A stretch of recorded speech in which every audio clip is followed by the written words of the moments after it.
second NFL start, and they have to find out over the next few weeks whether he is their quarterback of the future, Ahmad. That is probably a question that has to be answered, but they have a whole bunch of questions that need to be answered, and maybe it starts at Tommy Hudson, but the thing that's going to be tough for him is they have a makeshift offensive line and a rookie quarterback. A lot of pressure on Hudson. The Kansas City Chiefs won the toss. They will receive, and it'll be Todd McNair from his own goal line. And good special teams play to start the game by the New England Patriots.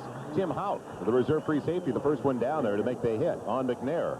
So Kansas City has it first, starting with the ball at their own 15-yard line. Offensively, the look for the Chiefs today. The oldest starter this year in the NFL at 38 years old, Mike Webster, anchoring the middle of that offensive line, a very productive one for Marty Schottenheimer. And they are protecting Steve Deberg very, very effectively. He's joined by Jones and Okoye in the backfield. Thomas Page, the starting wideouts. Hayes, the tight end. When they go to their 4 wide receiver alignment, Burton will come in, along with the former Stanford Cardinal, Emil Harry.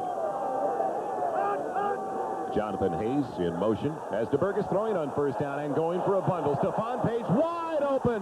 He'll take it the distance unless Hurst can catch him from behind. Touchdown, Kansas City.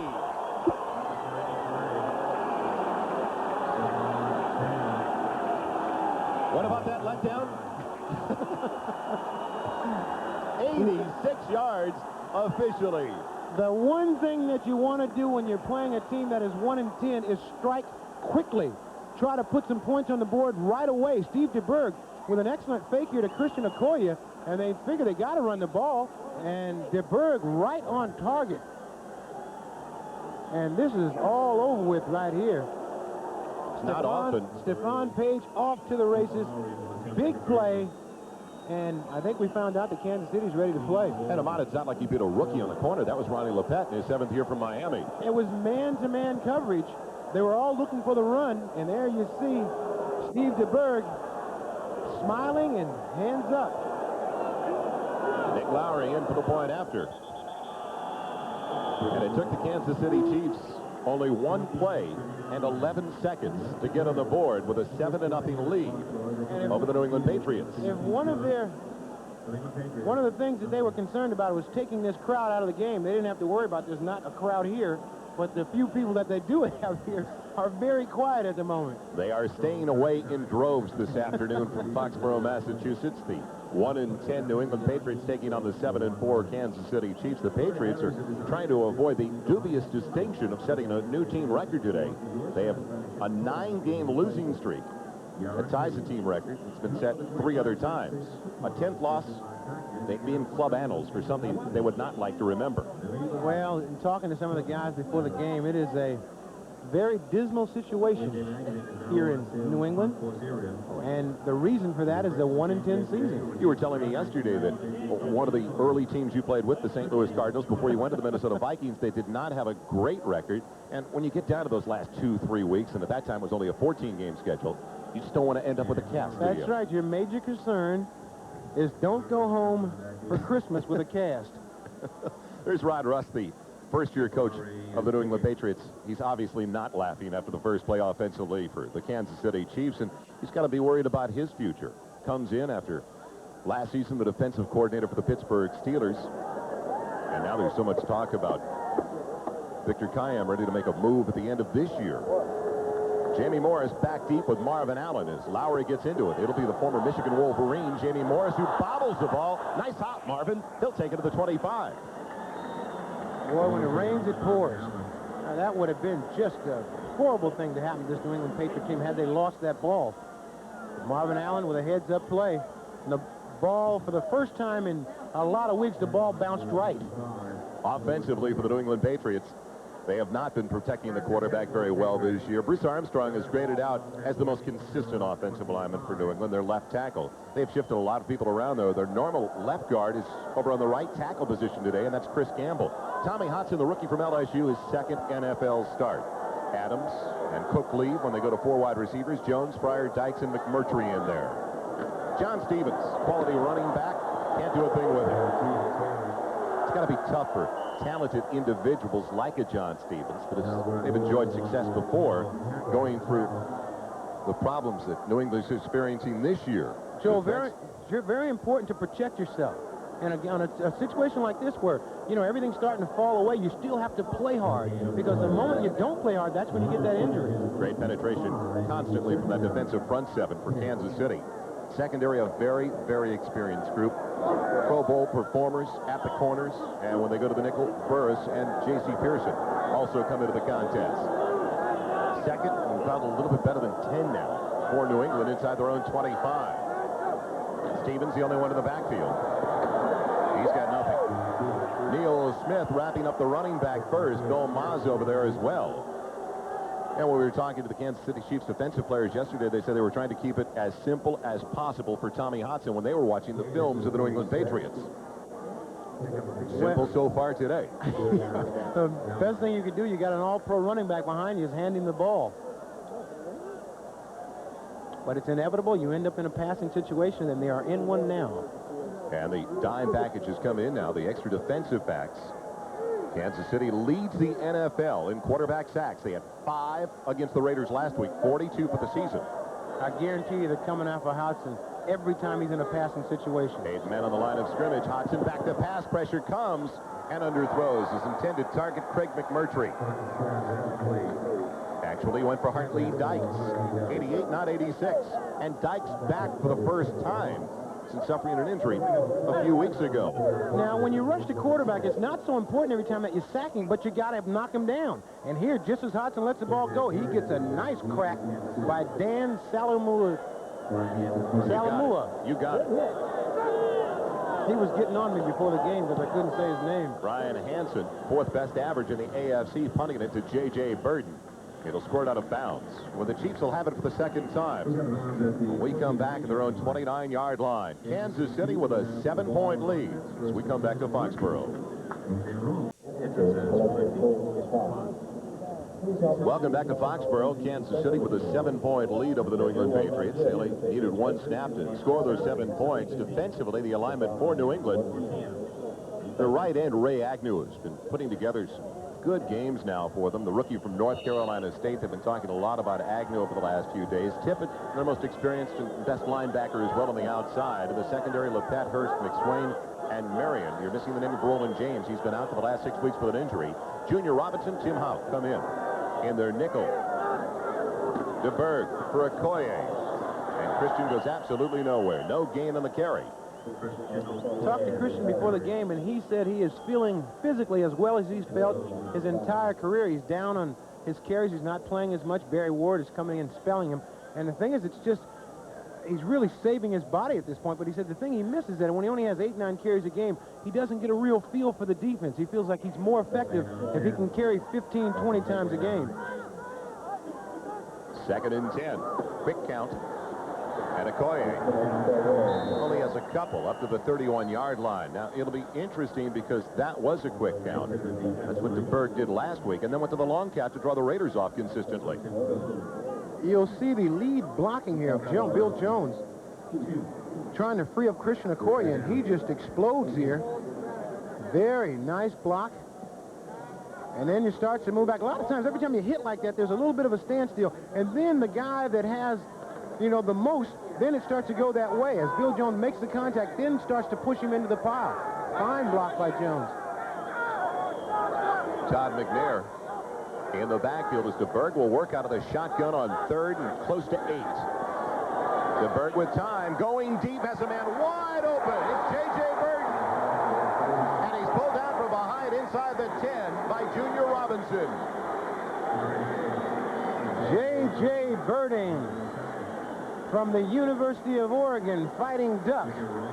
One of the fastest men in the league. There's Deberg. He knows he's got him wide open.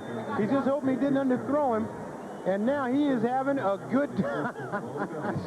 This is what this game's all about. You got to have a lot of fun. And that kind of enthusiasm is just infectious. It just, the whole team gets fired up about that. But J.J. Burden from my old school, one of the fastest guys. I think that's one of the few times you ever see him get pulled down from behind.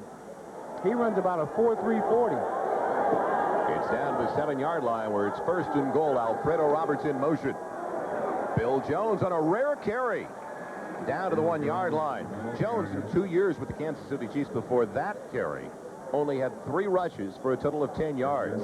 He's a great pass receiver. Those Chiefs fans will tell you his last 4 receptions have resulted in touchdowns. And Reynolds making the stop. Another look at the catch by J.J. Burden. Once again, J.J. Burden with that tremendous speed just runs right by. Just wide open there. If the ball would have been just thrown a little bit further, it would have been a touchdown.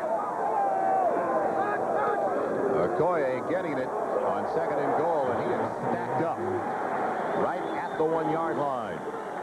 Not the type of guy who's going to have the vertical leap and go over the top of the pile. No, he's one of those guys that goes right through people. Christian saying that even though his carries are down, he's extremely happy that his team is winning. And Marty Schottenheimer mentioned to us yesterday that if they gave the ball a good 25 or 30 times to Christian Okoye like last year, he feels Okoye would have similar numbers to last season. That's exactly it. There's going to come a time when they need to control the ball, and he will get those numbers before the season's out. Tight end goes in motion. Play action for Deberg. Looking. Back of the end zone, off the fingertips of Alfredo Roberts. You have to wonder, though, Deberg looked like he could have possibly run it in. Right at the end of the play, Deberg pointed down at the end zone and said, shoot, I could have ran it in. If you see him right at the end of the play, he points right down to the end zone. It looked like he broke the outside containment. An excellent play fake. Now, here comes Deberg. He's outside now to clear shot to the end zone. If we can keep it going here after he throws the ball, well, take my word for it. He pointed at the end zone saying he could have run it in. He could have run for the pylon easily. So instead, Deberg comes off. They have the 59-yard completion to J.J. Burden. And now Nick Lowry has hit his last 10 straight field goal attempts. We'll try one from just outside the 9, a 19-yard chip shot. And a 10-0 Kansas City lead.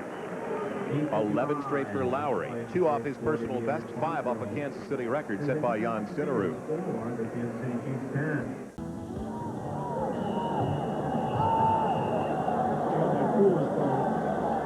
Nick Lowry ready to kick it off. The Chiefs up by 10. Jamie Morris waiting for it. He'll take it at the 13-yard line. And Morris with a solid return across the 30.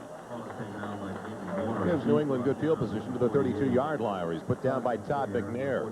Cincinnati with an early lead over the Pittsburgh Steelers, trying to bounce back from a shocking development last Sunday at home when they lost to Indianapolis. Buffalo on a long touchdown pass from Jim Kelly to James Lofton with a 7-point lead over the Eagles, one of the hottest teams right now over in the NFC.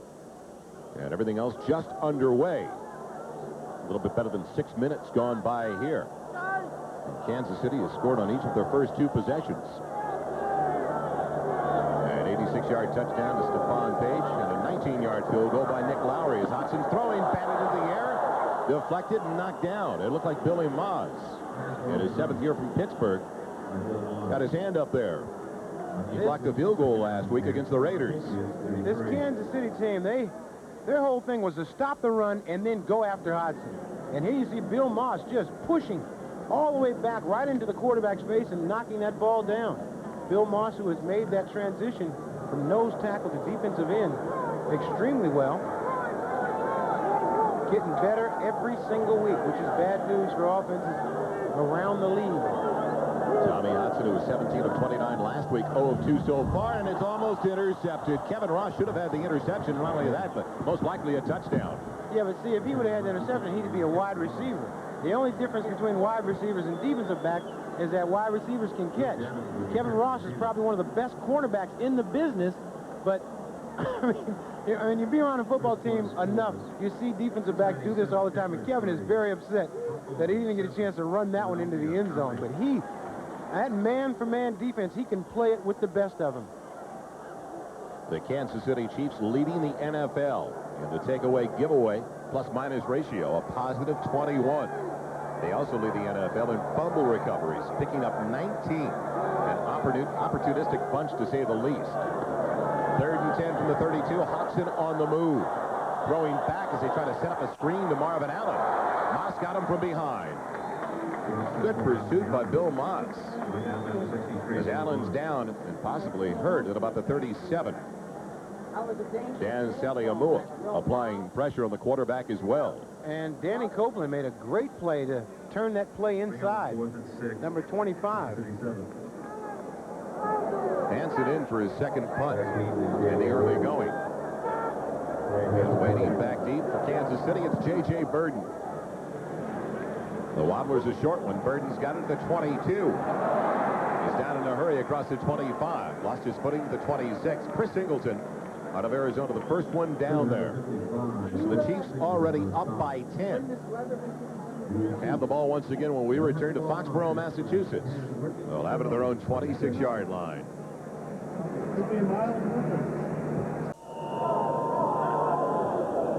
Welcome back to Sullivan Stadium. Joel Myers along with Ahmad Rashad. Kansas City dominating in the early going, leading by 10. Getting it back for the third time. Steve Deberg so far 2 for 3 for a total of 147 yards. The big play, an 86-yarder. To Stephon Page for a touchdown. Also had a 59-yard reception by J.J. Burden. The quick one to Stephon Page outside of the 30 to the 31-yard line. We'll be right back to Foxboro. First, let's go to New York, though, and an update. NFL Live and Bob Costas. All right, Joel, here's Boomer Esiason. Look at all the time he has to throw in Pittsburgh off the play-action fake. Then he lofts this one to Eddie Brown, and Eddie has to circle back, make the catch, nifty move on the spin around the defender. In he goes. It's 7-3 Cincinnati over Pittsburgh. Thank you, Bob. Christian Okoye on the carry for the Chiefs on 2nd and long. Quite obvious that this New England Patriot team came in here thinking that they had to stop Kansas City's running game, and they've done a pretty good job of that so far. But all that means is Steve Deberg has loosened that wing up and has been throwing the ball past them. Now they have beaten the safeties over the middle on the 2 long pass plays. Safeties have not helped out, as Kansas City will take a timeout on 3rd and close to 7. And we'll find out if Steve Deberg once again will go over the middle trying to pick up that 3rd down, converted into a 1st down when we come back to New England.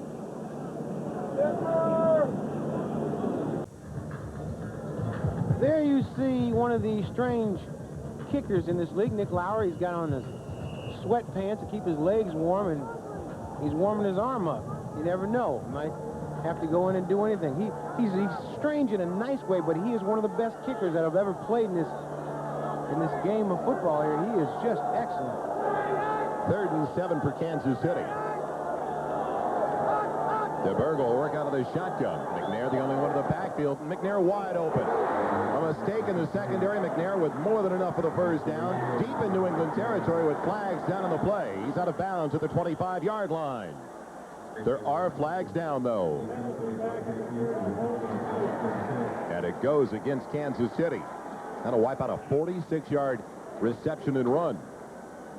Well, they had Andre Tippett in a bind. He was running in to rush the quarterback, and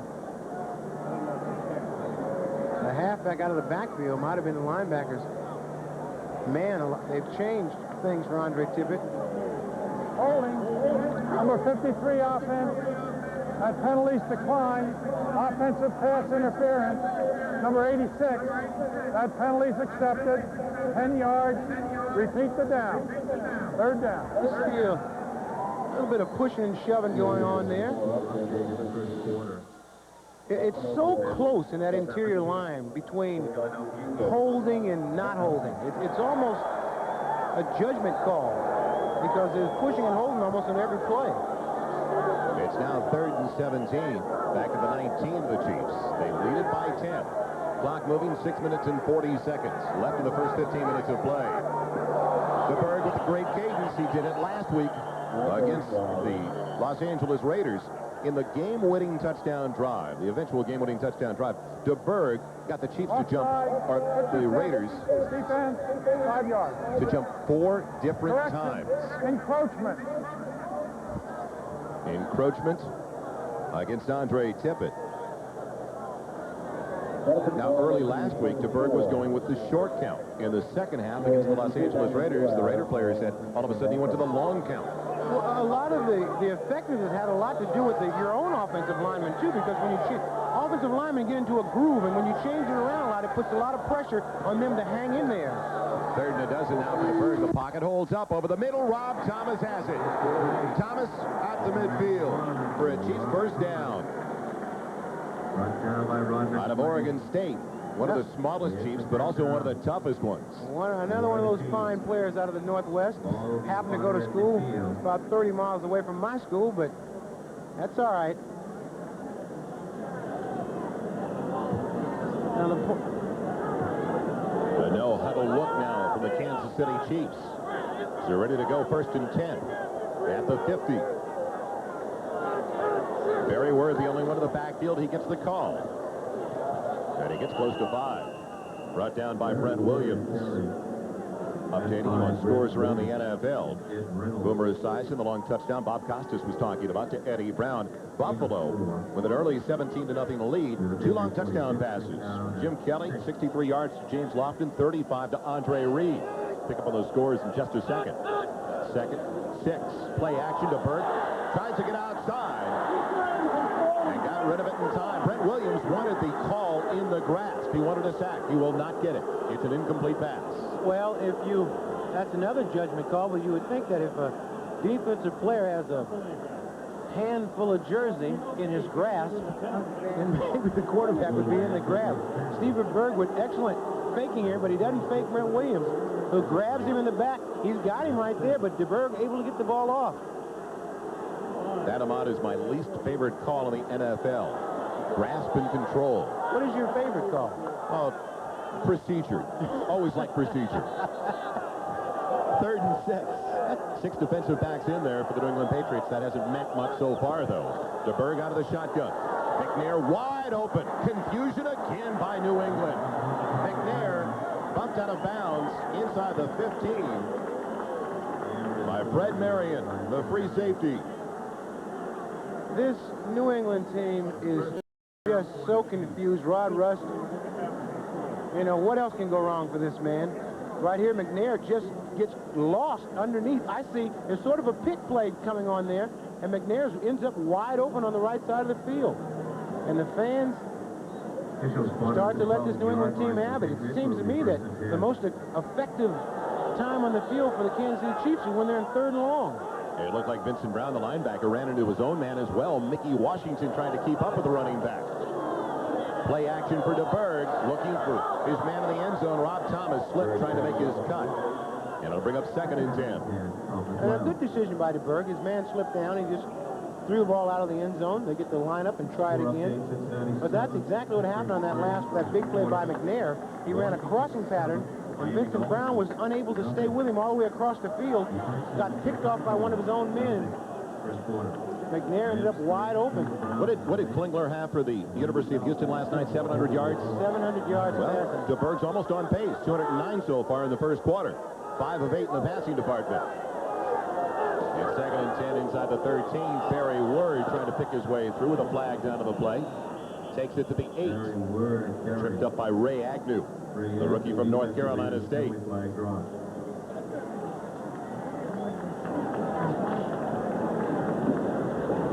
Bob McElwee, our referee, calls holding.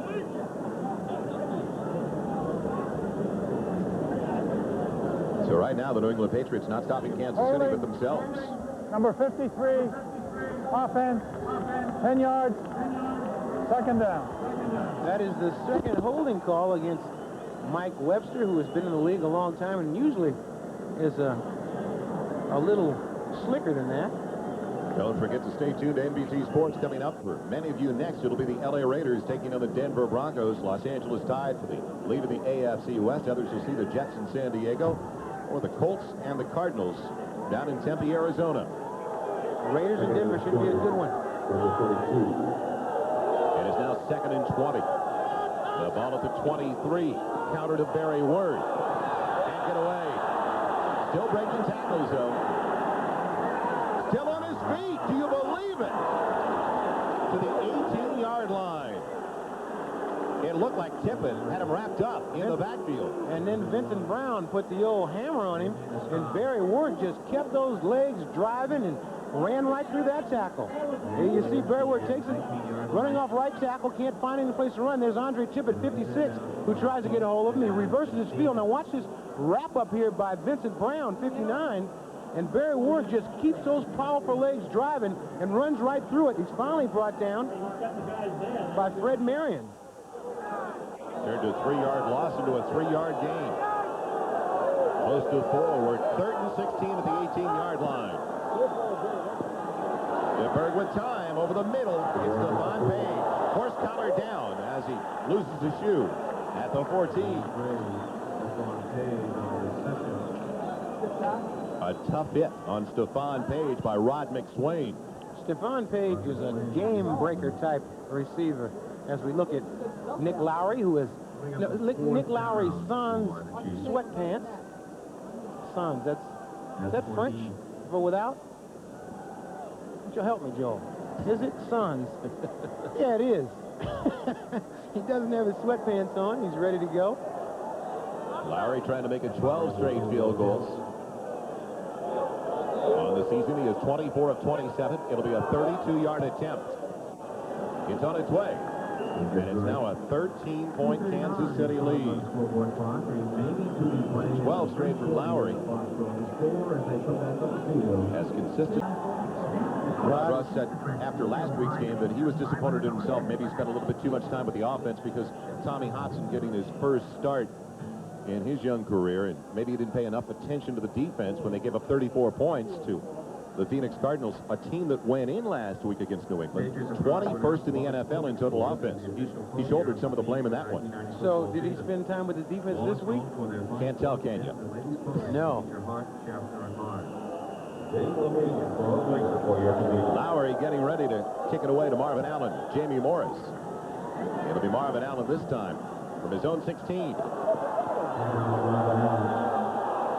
And Allen takes it to the 34. Where New England will have it for the third time offensively. Their first 2 possessions have resulted in 3 snaps and a punt. They get it back with 2:29 left of the first 15 minutes of play. Hartley Dykes, who was injured earlier on in the season in a brawl outside of a bar, is now wearing not only goggles but a face shield. He says his eyesight is fine. He's 2015 in the eye that he injured. He's wearing the goggles because he still has a fracture in his cheek. The only problem he's having is all that stuff in the front fogs up on him from time to time. Stevens taking the ball across the 35. Tripped up at the 36. A gain of 2. Dino Hackett, the first one in there for the Kansas City Chiefs. John Stevens taken the first round by the New England Patriots back in '88. Northwest Louisiana State. Averaging almost 4 per carry in the top 10 among AFC rushers. And talking to Jimmy Ray, the offensive coordinator, he said everything that they've tried to do, they just haven't had any continuity in terms of players available to play. They've had so many injuries, so many quarterback changes, so they cannot get any continuity. The fault not his, but just not having the material to work with. Hudson with time finds Irving Pryor. It's complete. And it should be enough for the first down just across the 44-yard line. Yes, it is. First down of the afternoon. You talk about material to work with. Irving Pryor, in his career here, has been a stalwart. He is a great athlete, a great receiver. And as I talk about Irving Pryor, you hear the fans, the ones that are here, cheering because they just got a first down. Got to start somewhere. I guess the first down's not a bad place to start. Hudson has him outside of their own 44 as the Patriots trail by 13. John Stevens breaking tackles into the secondary. Down to the Kansas City 38-yard line. That was a run of 17 yards. They have, New England has had some talented players in the talent spots. John Stevens, without a doubt, one of the finest runners. An all-pro running back, just breaks it inside, and now once he starts going forward, he is really in control. Kansas City player down is the strong safety Kevin Porter. It appears that he may have injured his right knee. With an injured Chief down, we'll go to Bob Costas now for an update in New York. Joel, here's Mark Rippon finding the great one, Art Monk. He latches onto a 6-yard touchdown pass, and the Redskins increased their lead over Miami 14-0. Remember, Buffalo in Week 2, the only team with a winning record that Miami has defeated this year, and they're trailing by 2 touchdowns at RFK. All right, Bob, a very difficult start. Don Shula and his Dolphins on the road, as we'll update you now on all the scores around the National Football League. Pittsburgh on their second Gary Anderson field goal of the contest, drawing within a point of the Bengals. Buffalo on 2 long touchdown passes. Jim Kelly to James Lofton and Andre Reed with a comfortable early lead over the Eagles. The league is always real, but at this point in the season, it gets more real. I mean, teams that are going to be legitimate contenders rise to the forefront, while other teams start getting knocked off. That happened to Buffalo last season. As you can see, as you look at that score, that they are determined to not have a letdown this year. Kevin Porter, the injured player, able to walk off the field, which is a wonderful sign. And in his spot, it'll be Lloyd Burris now for the Chiefs. That strong safety. 1st and 10 after the 17-yard run by John Stevens at the 38. Hudson with ample time again. Over the head of Hartley Dykes. Well, let's remind you that the leading sacker in the NFL, Derek Thomas, had to sit out the second half of last Sunday's game against the Los Angeles Raiders with an injured right knee. He is not starting today. Lewis Cooper is starting in his spot at the outside linebacker position with the Kansas City Chiefs. And right now, for the most part, Hudson with good time to throw the ball. Well, he was rushed. Just as he let that ball go away, Dan Saliamua was right on top of him. So the thing is if you can't sack the guy every time, you still want to be in his face. And I think that Kansas City has been able to do that almost each and every time he's had a chance to pass. 2nd and 10, 38-yard line of the Chiefs. Hudson going to George Adams, who barely hangs on with flags down in the offensive backfield. Almost no gain on the reception, a yard at best. The things that just totally destroy a team are holding calls. George Adams with a fine catch, with little or no gain, but Holding. 68. Offense. 10 yards. 2nd down. as I was saying, Bob McElwee finishing my sentence, but they get the holding call. Those are the things that just destroy an offense. Now all of a sudden you're looking at 2nd and quite a long ways for a young quarterback like Hudson. It just puts too much pressure on him. The hold called against Damian Johnson in his 5th year from Kansas State. Patriots have a couple of former Wildcats from Manhattan. Their former starting quarterback as well, Steve Grogan, who grew up in Ottawa, Kansas. We'll be right back. That's the end of the first quarter in New England with the Chiefs in control. An ugly start this afternoon for the New England Patriots, and welcome back to Foxboro once again. Joel Myers along with Ahmad Rashad. Many thought that the Patriots would have problems stopping the Kansas City ground game. They've done a fairly decent job of that. What about the passing game, though? Joel, you know what? We have to be honest here. That was the worst quarter of an NF team that I have ever seen in a long, long time. The New England Patriots looked horrible. There was total confusion, especially in the secondary. And they're 13 points behind, and it doesn't look like it's getting any better. It's just that when you're 1-10, it's very hard to get it going. And as bad things start to happen to you, it's almost like an avalanche. And next thing you know, you're like covered up. Start the second quarter. 2nd and 20 after the holding call against New England.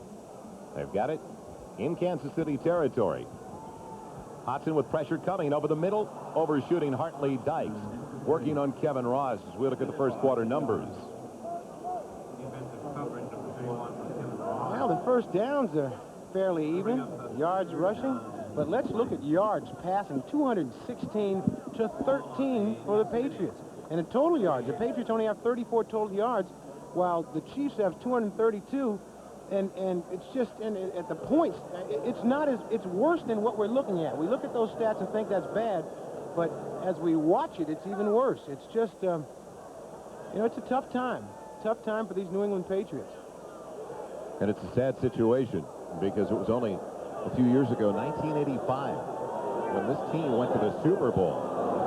Hudson On 3rd and long, off the hands of Hartley Dykes. On 3rd and 20. So punting situation once again. It was a great throw by Hudson. You got to come up with that one. Dykes, you got to help a young quarterback, and you help yourself in a situation like that. That ball was put right on the money by Hudson, just not able to hold on by Hartley Dykes. Brian Hansen in to punt it away once again. His 3rd punt already. And J.J. Burden waiting back for Kansas City. 7 seconds into the 2nd quarter. Hansen, a low line drive. Burden will take it on the hop. And then is buried at the 14-yard line. The first one down for the Patriots. Running back George Adams. Kansas City's got it back, and they're up by 13. Well, we've got nothing to do with it, Ahmad, but they've already been shot regularly, the New England Patriots, by the Kansas City Chiefs. Exactly right. They're certainly getting shot here today. We welcome you back to Foxboro. Kansas City with a 13-0 lead. It could be worse because Kansas City has had the ball twice now inside the red zone, inside the 20-yard line, has had to settle for field goals from Nick Lowry. They get it now 1st and 10 at their own 14-yard line. Was there movement or was it encroachment? It appeared that Tim Goad was about 3 counts ahead of the real count. 72, defense, 5 yards. Deberg's back at it again. Got the Raiders to jump 6 times last week. Twice already. The Patriots have gone offside in the early going. There you see Steve Deberg getting his instruction from the sideline, and he is a very intelligent quarterback.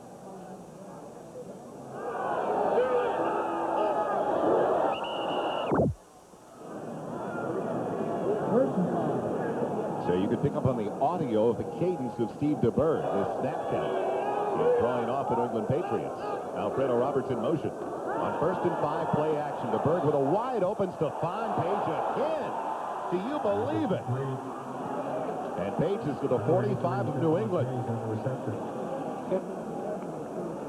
They may have to make some adjustments at halftime. When you talk about the play-faking ability of Steve Deberg, and we talked about his work habits carrying over as we look at Stephon Page. Watch Barry Ward, who doesn't get the ball. He carries his fake about 20 yards down the field. He's still running that way as if he's got the ball. Then you see Stephon Page coming across wide open. That crossing pattern is very hard to cover a receiver if he's able to run all the way across the field laterally. You find yourself running away from him.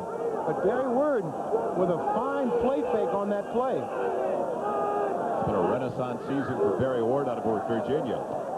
As Deberg finds his wide receiver out of Stanford, Emil Harry. Emil Harry on the reception. He's just short of the first down markers. We check the Xerox 10-minute ticker. Pittsburgh back into it. Another field goal. But look at Buffalo. 7 yards. Thurman Thomas with a 4-yard touchdown. 24-zip over Philadelphia. 2nd down. Rams getting a touchdown to take the lead over the Browns. And Atlanta with an early score at Tampa. Here in New England, Kansas City up by 13. Barry Ward, according to Marty Schottenheimer, he picks up the first down. A runner that likes to pick and slide as opposed to the powered style of Christian Okoye. And Marty was telling us yesterday, Ward, who had 1 full season with the New Orleans Saints and then left the Saints last year, has really come on. Barry Ward not only picks and chooses, but once he decides which way he wants to go, he goes in there with a lot of power. We saw him run through a bunch of tackles a little bit earlier, but as you see, once he decides which way he wants to go, he explodes up into that line. The last 5 games, his opportunities have increased. And one incredible game against the Detroit Lions. Deberg with a pump fake, going deep for Stephon Page. And LePet with every step of the way. New England Patriots have some fine cornerbacks, and LePet not biting on that one at all. He was playing off and able to look back at Steve Deberg and also the receiver and just not going for that fake at all. LePet is a fine cornerback. They do have some very good players on this New England team, but they just haven't been able to put it all together at one time. LePet missed all of last season. Ruptured Achilles tendon. Final preseason game. He's back. He started every game so far this season. 255 yards already through the air for Steve Deberg. 2nd and 10 from the 34. Barry Ward with blocking out in front. breaking the tackle, and then finally tripped up on Marion Hobby, the rookie from Tennessee. Inside the 30, at the 29. It's just incredible as we look at Barry Ward, we talked to him last night, and he is just as happy as he can be to be getting this playing time and really gives this offense a shot in the arm. What a bright, articulate young man, too, Ahmad. Well-spoken, and said that after the first game against the Los Angeles Raiders, he really sensed that the team was coming together, not just on the field, but off the field as well. They weren't so impressed with this. Hey, we beat the Raiders. It was like, you know, if we play up to our potential, we can beat anybody. 3rd and 6 at the 29. Inside give, Todd McNair. Then he turned the corner. He'll have to do it on his own. He delivers a shot to Fred Marion, but he's far short of the first down. Brent Williams, number 96, as he broke through line of scrimmage, he didn't know if Deberg still had the ball or not. That's how good Deberg fakes. He actually was trying to run back at Deberg when the ball was being run around the other side. You'll see Deberg here, just an underneath handoff. Watch number 96. He still didn't know which way the ball went. We're just making sure that Deberg didn't still have it. So it'll be another field goal try coming up for Nick Lowry. He's already 2 for 2. This will be a 45-yard attempt. Sans sweatpants. He's hit from 19 and 32 yards out. It's got the distance and the direction. And Nick Lowry has just tied a personal best as he's hit his 13th straight field goal. And he gives Kansas City now a 16-point lead over New England. Kansas City ready to give it back to New England with a 16-point lead. It'll be Jamie Morris taking the ball back at his own 2-yard line. And he spins free at the 15. To take it out to the 20. Phil Jones finally putting him down. And if we look at Tommy Hudson, the man in the hat and the jacket is Steve Grogan, a player that they have rode a lot of years, and he said he's feeling good and wanted me to say hello to his parents in Ottawa, Kansas, who are watching, so I did. 21-yard line. Fewest points scored in the NFL. That distinction belongs to the New England Patriots. And they're heading down that path today so far by being blank so far in this game. Over the last 10, they have averaged even less, not even 11 points a game. John Stevens still on his feet. Gets 5 to the 25. One of the tough things about playing on a team when you're 1-10, you have friends throughout the league that are playing on better teams. And I was down there earlier before the game talking to a lot of guys, and you find that they start quoting guys that are playing on contending teams, which makes your situation here much tougher. It's so hard to play when you have nothing to play for. I mean, you're not going to win a championship. You're not going to get in the playoffs. I guess you play for your own personal pride. Total yards, 286 to 39. Kansas City has scored every time they've touched the ball. 2nd and 5. Counter. John Stevens weaving his way. He's got 3 to the 28. It'll be 3rd and 2. Don't forget to kick off your night. Decoration Day. I heard nothing but great things about that, and I will rush home and try and watch it. Exactly 10 minutes left in the first half. A forgettable one so far if you're a fan of the New England Patriots. They've got 2 first downs and 40 yards of total offense. And they need a timeout before trying to convert on this 3rd down. So we'll find out what Hudson and the offense do on 3rd and 2. We'll be right back to Sullivan Stadium. The Patriots continue to trail the Chiefs by 16. As far as Patriots fans are concerned, it's the same old stuff. They've heard it before. Their team's down by 16, and since December 10th of last year, a 1-13 mark. 1-17 if you include the preseason. So they have won 2 games, 1 game in a year and a half. Michael Timpson in for the first time since he was activated, injured for most of the season. 2nd-year man out of Penn State, a 4th-round draft choice last year. 3rd and 2. Marv Cook, the tight end, in motion. Play action for Tommy Hudson going deep, looking for Timpson, who's beaten his man. It's complete. He's down to the 30-yard line.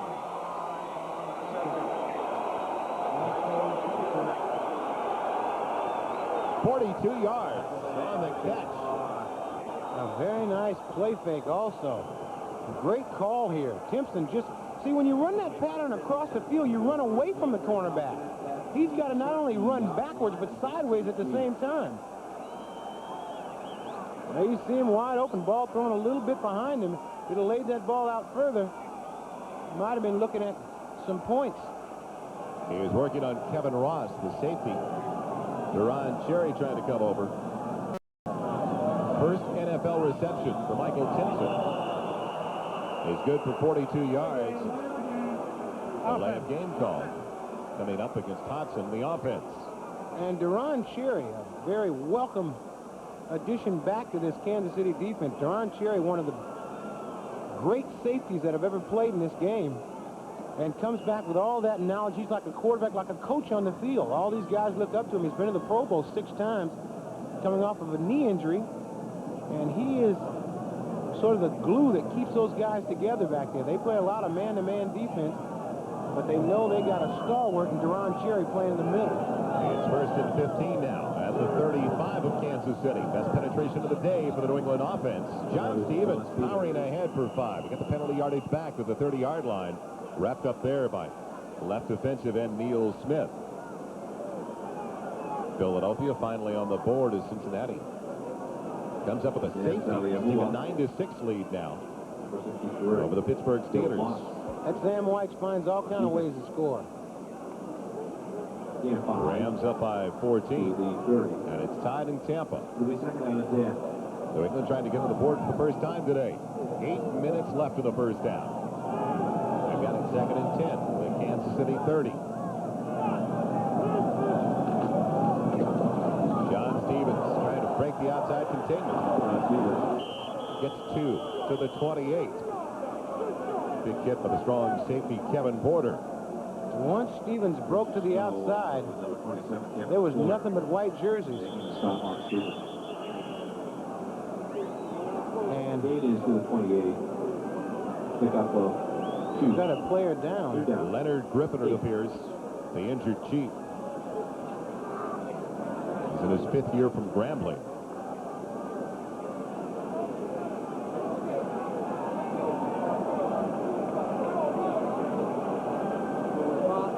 That stops the clock with 7 minutes and 36 seconds left in the first half. And we're talking to Marty Schottenheimer about the matchup with the New England Patriots. Marty told us that he had Tommy Hudson, the quarterback for the Patriots, in the Senior Bowl last year. He's a very bright young man that plays with a lot of poise. He said he's a resourceful kid. He may not look all that pretty, but he usually gets the job done.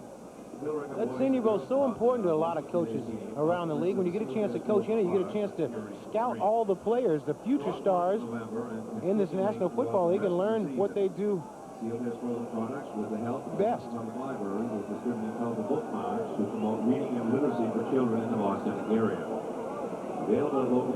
So they continue to look at Leonard Griffin to swim in the San Francisco Bay. That's Fred Rogan out there doing that, I think. That's the Dodgers. Escape from Alcatraz Saturday, 3 o'clock Eastern on NBC. They're doing it for sport.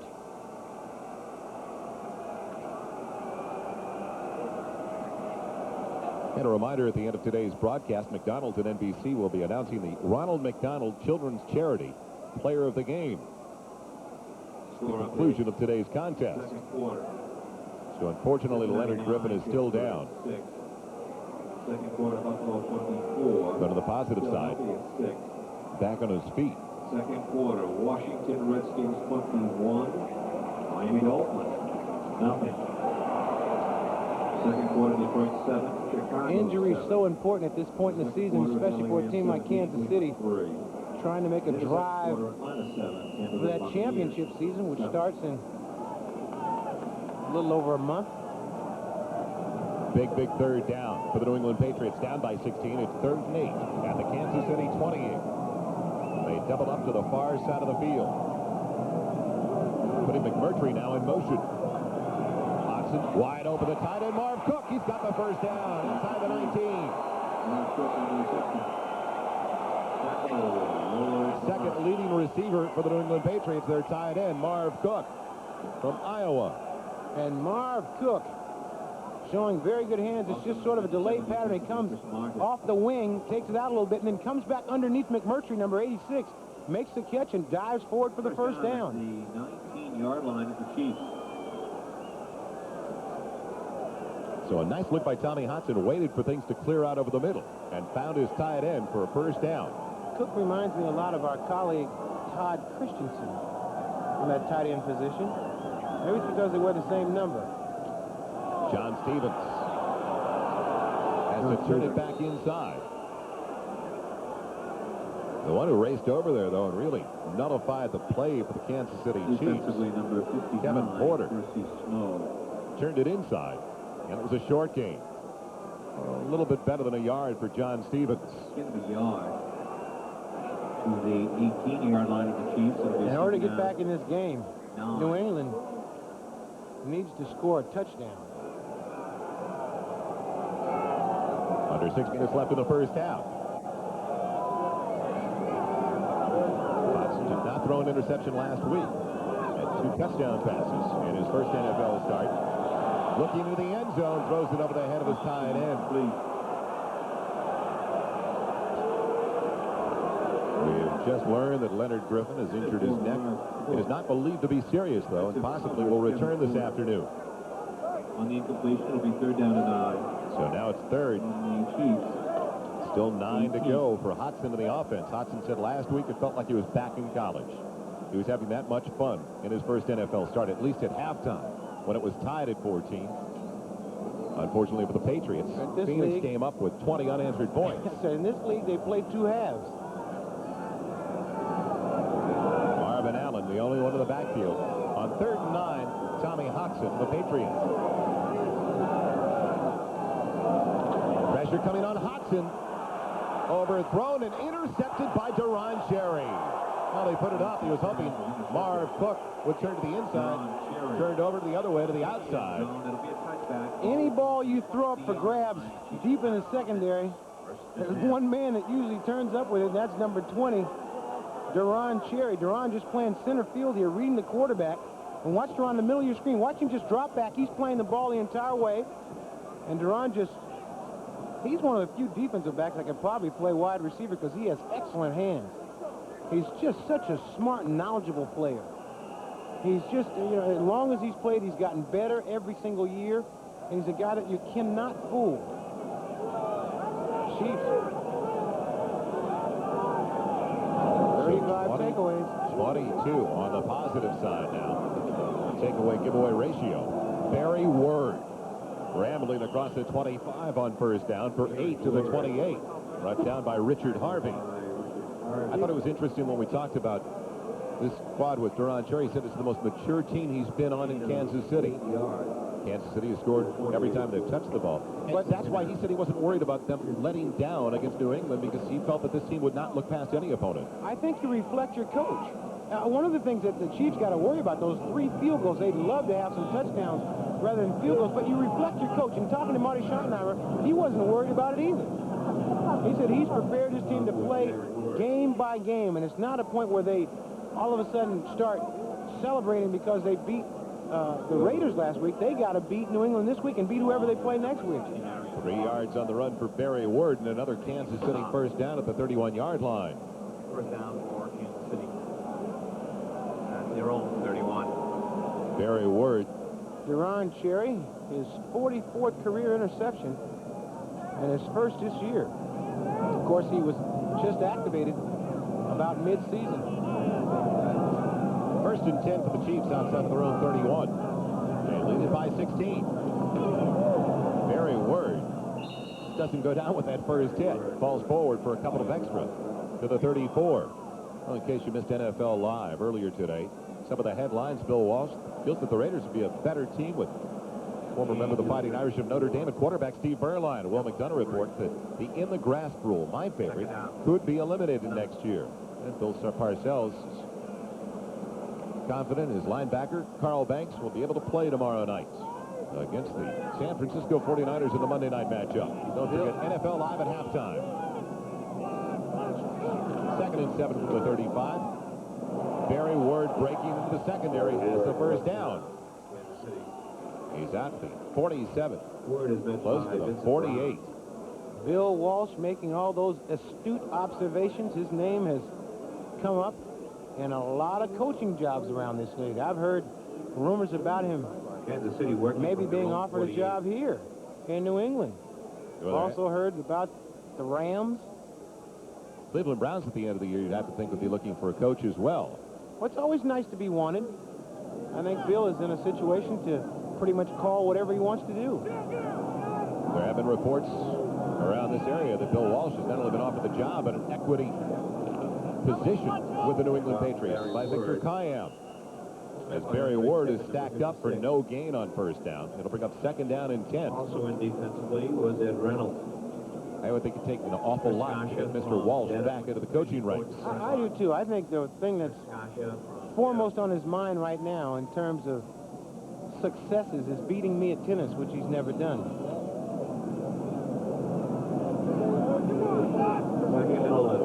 Second and 10. That's out of the 47. Ward again. And Ward is met at the line of scrimmage. The first one in there, Vincent Brown, the linebacker, along with Ray Agnew. So third and long coming up as we have now reached the 2-minute warning. Yes, believe it or not, it has finally arrived, the 2-minute warning in Foxboro with the Chiefs leading by 16. 2-minute warning. Very interesting here, Joel, as we look at most points allowed. The New England Patriots absolutely last, allowing 27.7 points a game. And there are no good spots. I mean, you know, when things start to crumble, it's, you know, like I said to you earlier, I played on a team that the season was gone at this point. It's very hard to play. Third and 11 now for Kansas City with 2 minutes left in the half. Pocket holds up for Steve Deberg, and he finds Emil Harry. Harry's got the first down. A little over a yard past the marker. Heads up play by Emil Harry to know where the marker was when he made his cut. Very fine throw by Steve Deberg, too. He threw the ball way before Emil came out of his break. Emil Harry. They got a great receiving crew here. 2-minute drill in operation for Kansas City, leading by 16. Receiver fell down. It was Emil Harry. Slip coming out of the cut, and the ball was already gone.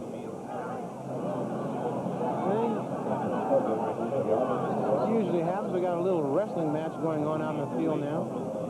Deberg taking the information from the sideline. He's 9 for 14, 267 yards. 1 touchdown and no interceptions, something that he has done as well as any quarterback in the league this year is not throw interceptions. It's 6 straight games now, Ahmad, where he has not thrown an interception. That's a new Kansas City Chief club record.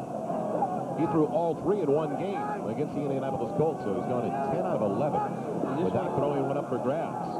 Over the middle, Stephon Page. LePet got him from behind. Ronnie LePet, a veteran cornerback, and you can only run that play on him so many times. He got burned on it earlier in the game, and this time he snuffs it out right away. Stephon trying to run that crossing pattern, and a fine tackle by LePet.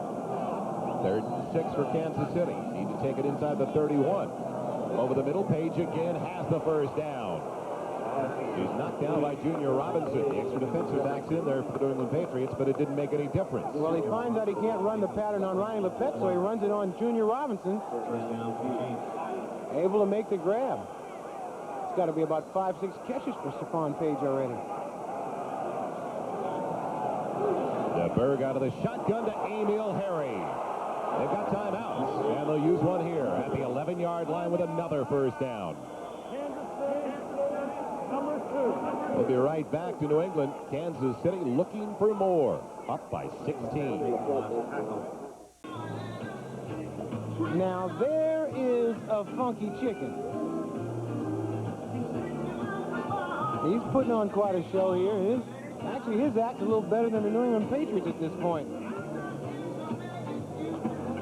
You know, that's Robert Cray we hear in the background. Well, it's got a good beat.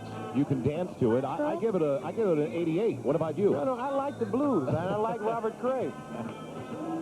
And obviously, your funky chicken likes it as well. That's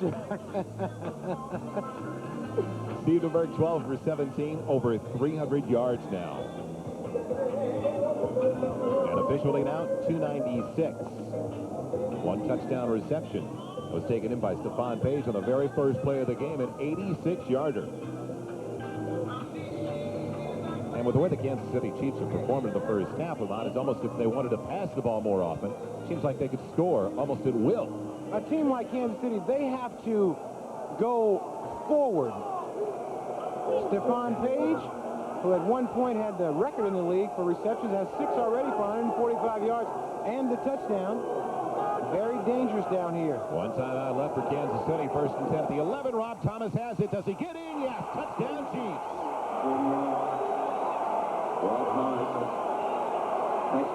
He fought off Brett Marion to get it in. Marty Schottenheimer told us he has his team prepared as we look at Rob Thomas.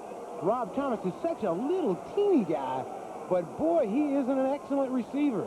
Just a nice little break-in pattern here, and now here's where he makes his mark here. He runs the ball into the end zone after making a catch.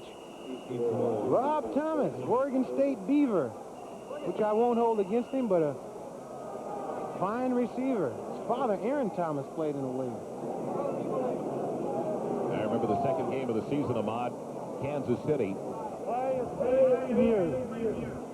Plays under review. I remember Kansas City matching up with Denver, and Rob Thomas took a hit where he didn't get up. I didn't think he'd get back this year. He certainly did, but you know what? That happens. That's happened to, you know, it happened to me in my career where you take that huge hit. And this is the play that we just saw. You see Thomas make the grab. Now he turns to head for the end zone. He's wrapped up right there. See if his knee hits the ground. He's still driving. Knee isn't down yet. There's his hand down now, and he sort of rolls into the end zone. Can we see that once more? Saying that they're singing it again upstairs. Once again, makes the catch. Now his hand's down at about the 1-yard line, and then he rolls into the end zone, about the 1-foot yard, then he rolls into the end zone. 30 seconds left in the first half as they review the 11-yard pass to Rob Thomas. Now will they say he was down around the 1-yard line? After further review, the play stands. Touchdown. Steve Deberg has 18 300-yard games. He got 300 yards here in the first half. And Rob Thomas, 2 receptions, 37 yards, and a big touchdown. He, very pleasant fellow. I enjoyed talking to him before the game. Lowry with the point after.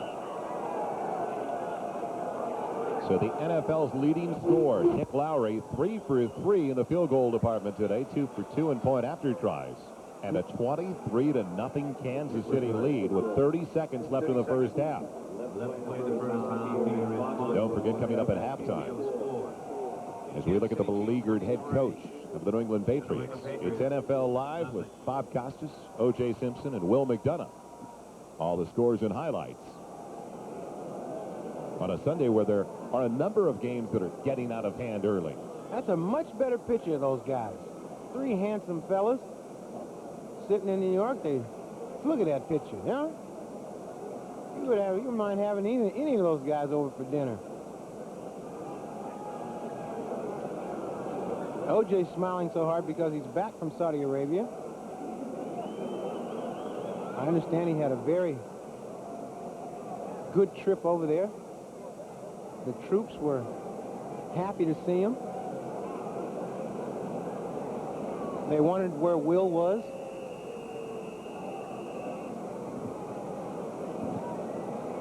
Nick Lowry ready to kick it to Jamie Morris and Marvin Allen. It'll be Marvin Allen at the 8. And Allen down the sideline. Out of bounds. Just outside of the 20 at the 21. A 10-point lead. So a matchup of the two teams that are tied for first place in the AFC Central, Cincinnati and Pittsburgh. Miami finally on the scoreboard. Trail 21-3.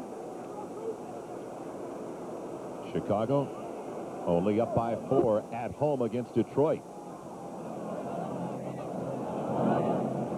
Still 2 timeouts left for the New England Patriots. A deep drop for Tommy Hudson. Trouble. Neil Smith has him. They say he was down. No fumble. But the first sack of the day for the sack leaders in the NFL, the Kansas City Chiefs. And they're cheering for Dan Saliamu, just wanted to make sure and took it into the end zone. Saliamu ran down and did a little dance down there. Kansas City averaging almost 4 sacks a game. And watch Neil Smith, who reminds me a lot of Carl Elwood because he is so aggressive and runs down tackles. Marv Cook on the reception.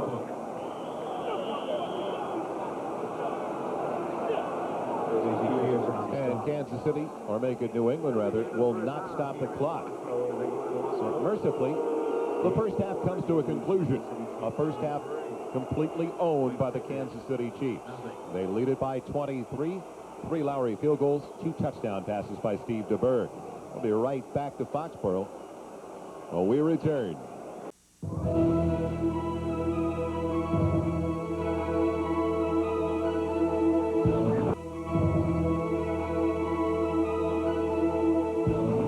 Okay, welcome to those of you watching the Kansas City-New England game. Bob Costas with O.J. Simpson and Will McDonough. We'll hear from both of them in just a moment, but first let's get you updated on what's happening elsewhere. The Bengals have the lead at halftime in Pittsburgh, 16-6, trying to sweep the season series from Chuck Noll's Steelers. Both teams come in at 6-5, share of the lead in the AFC Central. Noll looking for career win number 200. When he gets it, he'll be the 5th in league history to reach that plateau. Early on, an Esiason pass is deflected, intercepted by Keith Willis, his first ever career interception. It leads to a Gary Anderson field goal. Esiason comes right back, suckers everybody with the play-action fake, unloads deep to Eddie Brown, makes the catch, then the spin move around Thomas Everett, 50-yard touchdown and a 7-3 lead. Following another Anderson field goal, here's Brister with his team trailing only 7-6, scrambling in the end zone, caught by James Francis for a safety, and it's 9-6 Cincinnati. Then off the punt following the safety, the Bengals drive back and cap the touchdown march with a 7-yard run up the middle for a TD by James Brooks to make it 16-6, and that's where they stand at halftime. Now check this out.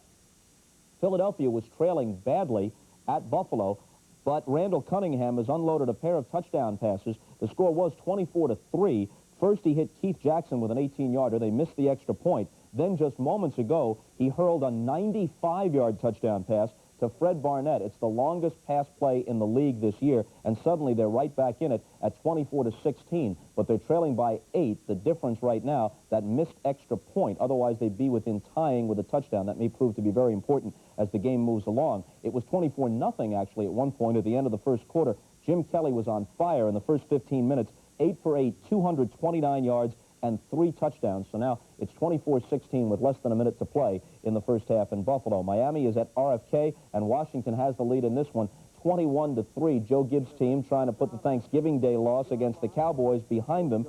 Here's Dan Marino back to pass in the first quarter, and it'll be picked off by Martin Mayhew. For Mayhew, his 6th interception of the year.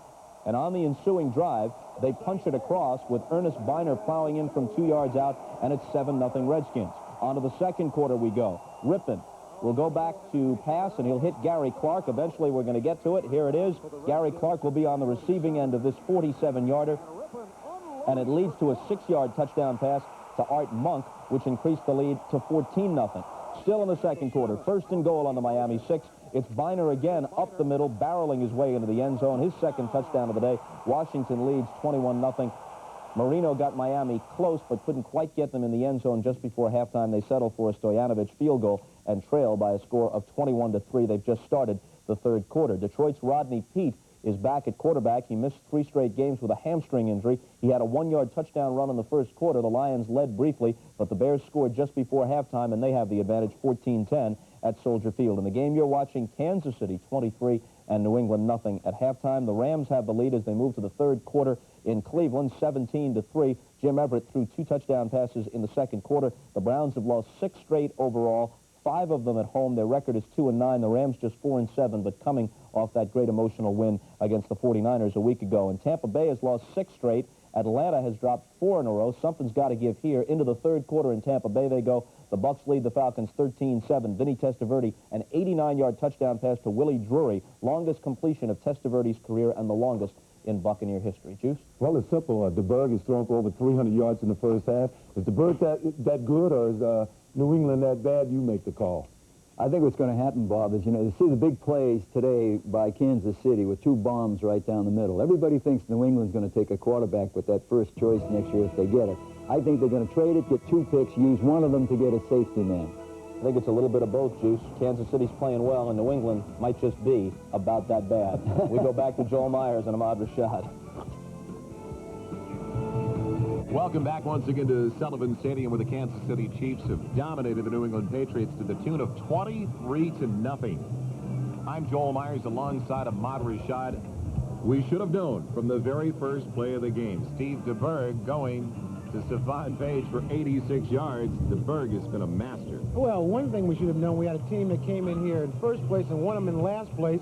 That's a pretty good indication that they were going to get destroyed, and that they have been. Deberg here puts this money right on puts this ball right to Stephon Page, who is having a great day as he runs past Maurice Hurst for the first score. And it was a play that I think when you try to defense the Kansas City Chiefs, you try to stop the run, and all of a sudden you pile up in the line of scrimmage, they go over you for the long bomb. It's been a great first 30 minutes of play for the third most efficient quarterback in the NFL, Steve Deberg.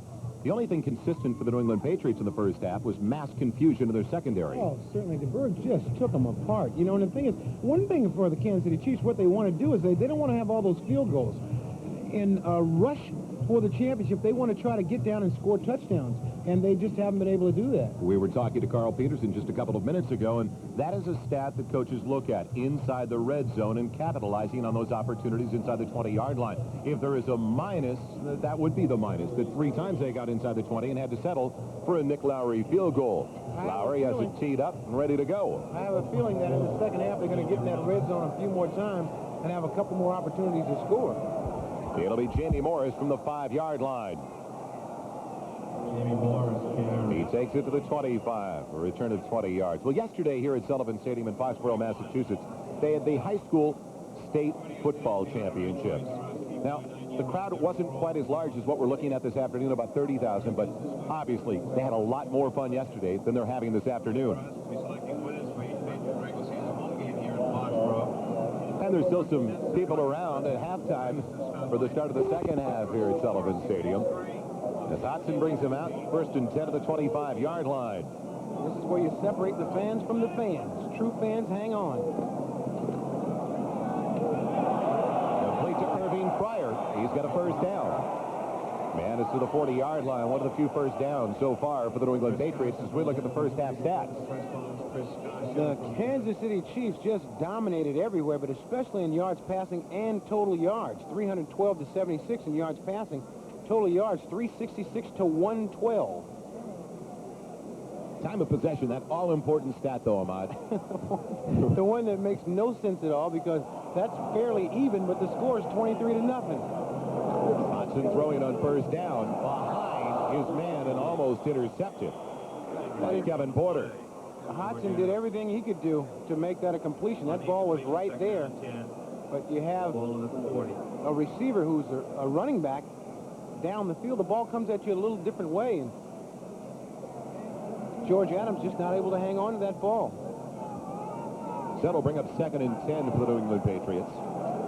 It had to be an interesting halftime in New England. What do you say after being 1 and 10? I mean, what do you say at halftime? Stay healthy in the second half. That's what you whisper in the shower stall. Hudson going deep. Looking for Irving Pryor. And is it? Yes. Intercepted by Kansas City. Intercepted. Jeff Donaldson coming up with the pick.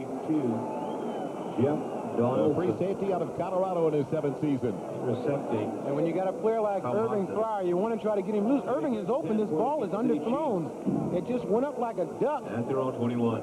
And Irving not able to make a play, and Donaldson making a great play on it. Irving Pryor still trying to play hard. He's a quality receiver. Hudson, knowing that the ball left his hand funny, you see him letting that ball go, and he's knocked around a bit. The ball just had a bit of a flutter to it. 2 tight end set for the Kansas City Chiefs. A Okoye, the only one in the backfield. And Okoye pulls his way near the 24 for a gain of 3. So another turnover picked up by the Kansas City Chiefs, the best in the NFL on the plus-minus ratio. And a positive 23, interception by Donaldson. To the 24. And also an interception by Deron Cherry in the first half. Came in with 21. They've upped that total to 23. Those are the kind of stats that really do have some importance when you look at your winning and losing during the course of a season. 2nd and 7. Quick count this time. Okoye again, going nowhere. Now, New England playing very tough on the run. They haven't allowed Kansas City a chance to get started with their strong running game, but what they have allowed is in situations like this, when it's 3rd and long, they have given up the big play quite a few times. Is to the 26-yard line. It'll be 6 carries now, only 4 yards for Christian Okoye. If you watch the pursuit of the New England Patriots, they're all over there trying to stop Okoye. Just everybody gets in the act and gives him no place to run. That's Tampa Bay 13, the Atlanta Falcons 7. So now it's 3rd. Better than 5. Close to 6. Going for Stephon Page. He should have the first down, depending upon the spot. Stephon Page met by Ronnie Lepet. On the And second, Steve Deberg was hit. Steve Deberg is having too much fun to come out of this game unless something's broken. No matter if he does take this hit, he lets the ball go and just gets smashed by Gold.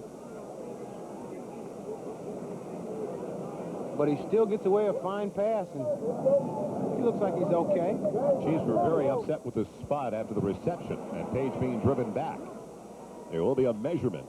Well, it goes back to what Deron Cherry mentioned yesterday. He's so positive about the team. He said, we have a chance to go all the way if we keep number 17 healthy. Number 17, of course, their quarterback, Steve Deberg. I think that's no secret. He's been playing so well. And he's such a leader.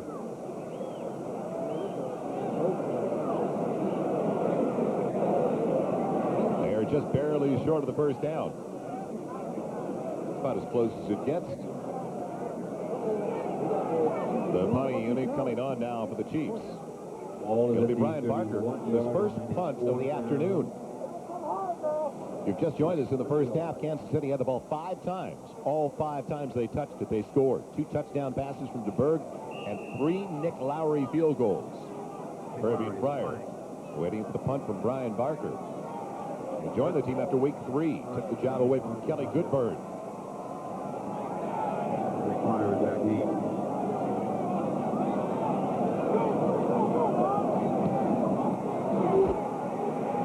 The wobbler. Pryor does not call for the fair catch. Runs into Maurice Hurst with a flag down to the play. He's also down at the 28-yard line. A 43-yard punt by Brian Barker. Danny Copeland, the first one down there for Kansas City.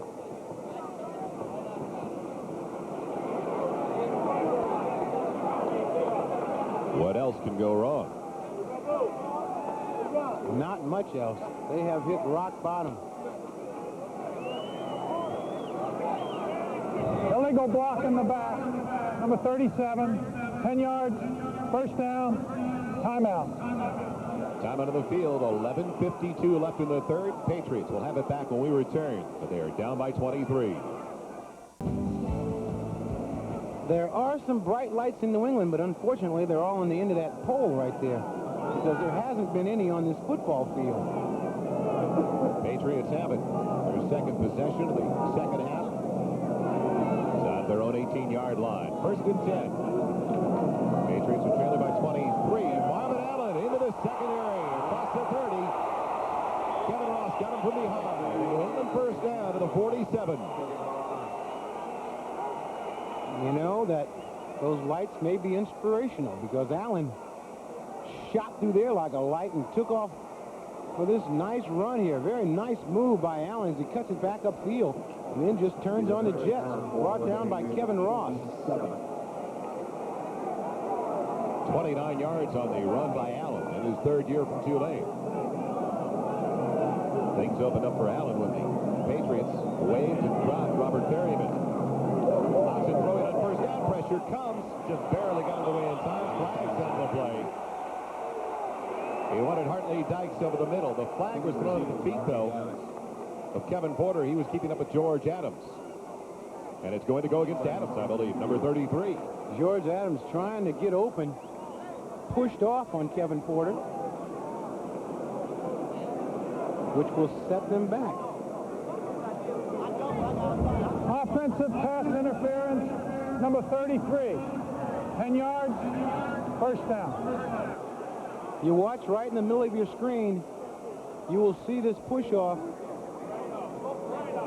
You won't see the push-off. You see the ball be thrown behind him. The push-off is off to the left. A little flat pattern by George Adams was covered very well by Kevin Porter, and at the last minute he pushed off to try to come back to the ball, and there was an official right in front of him, and there are the bagheads, one getting a kiss.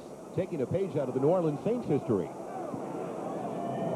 I hope that pass was tipped at the line for Tommy Hudson's sake.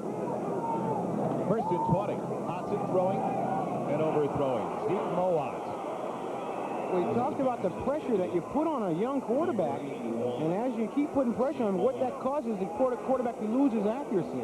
The last two passes have been thrown one too high, one behind the receiver.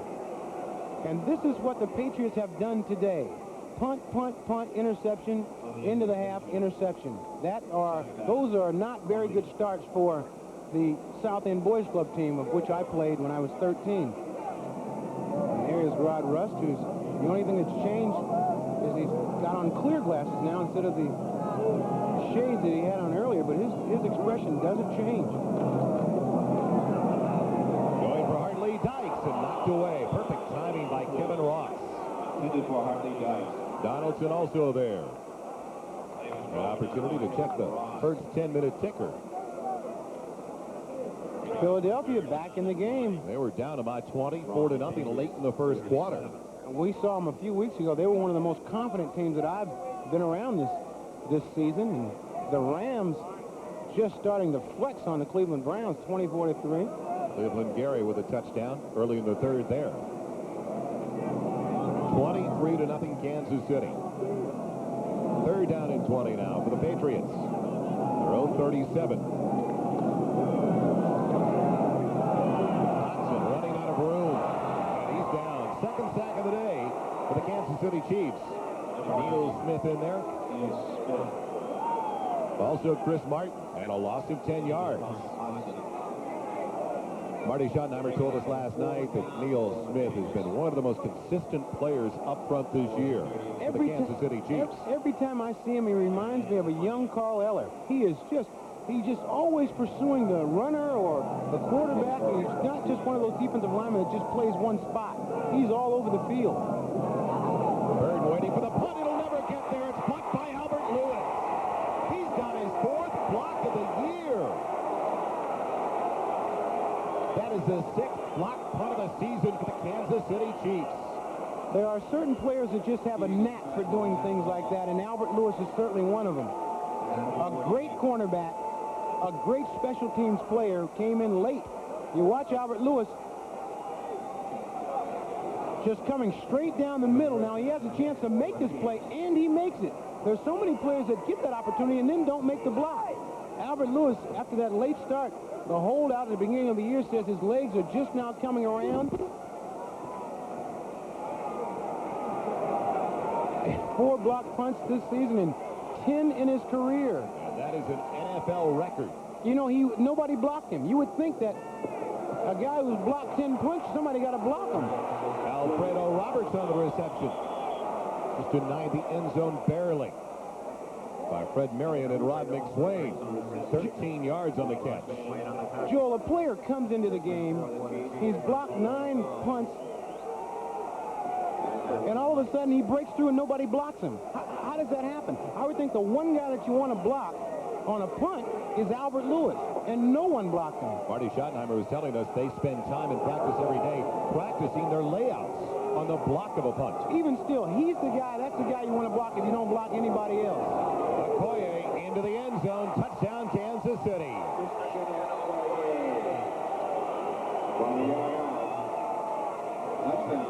Kansas City Chiefs.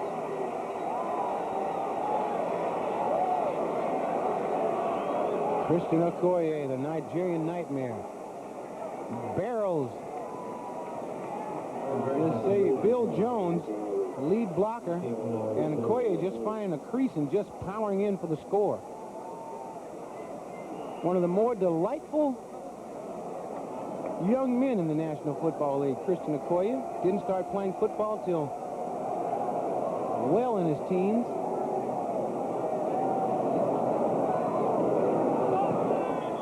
It is out of control in New England. A 30-0 lead now for the Kansas City Chiefs on their way to an 8-4 mark. One of the true weak links this year for the New England Patriots has been the play of their special teams. So it figured the Kansas City Chiefs would capitalize on an opportunity before the afternoon was over, and they did, with Albert Lewis getting the block, Okoye the touchdown. 30-0, Kansas City. Marvin Allen on the return.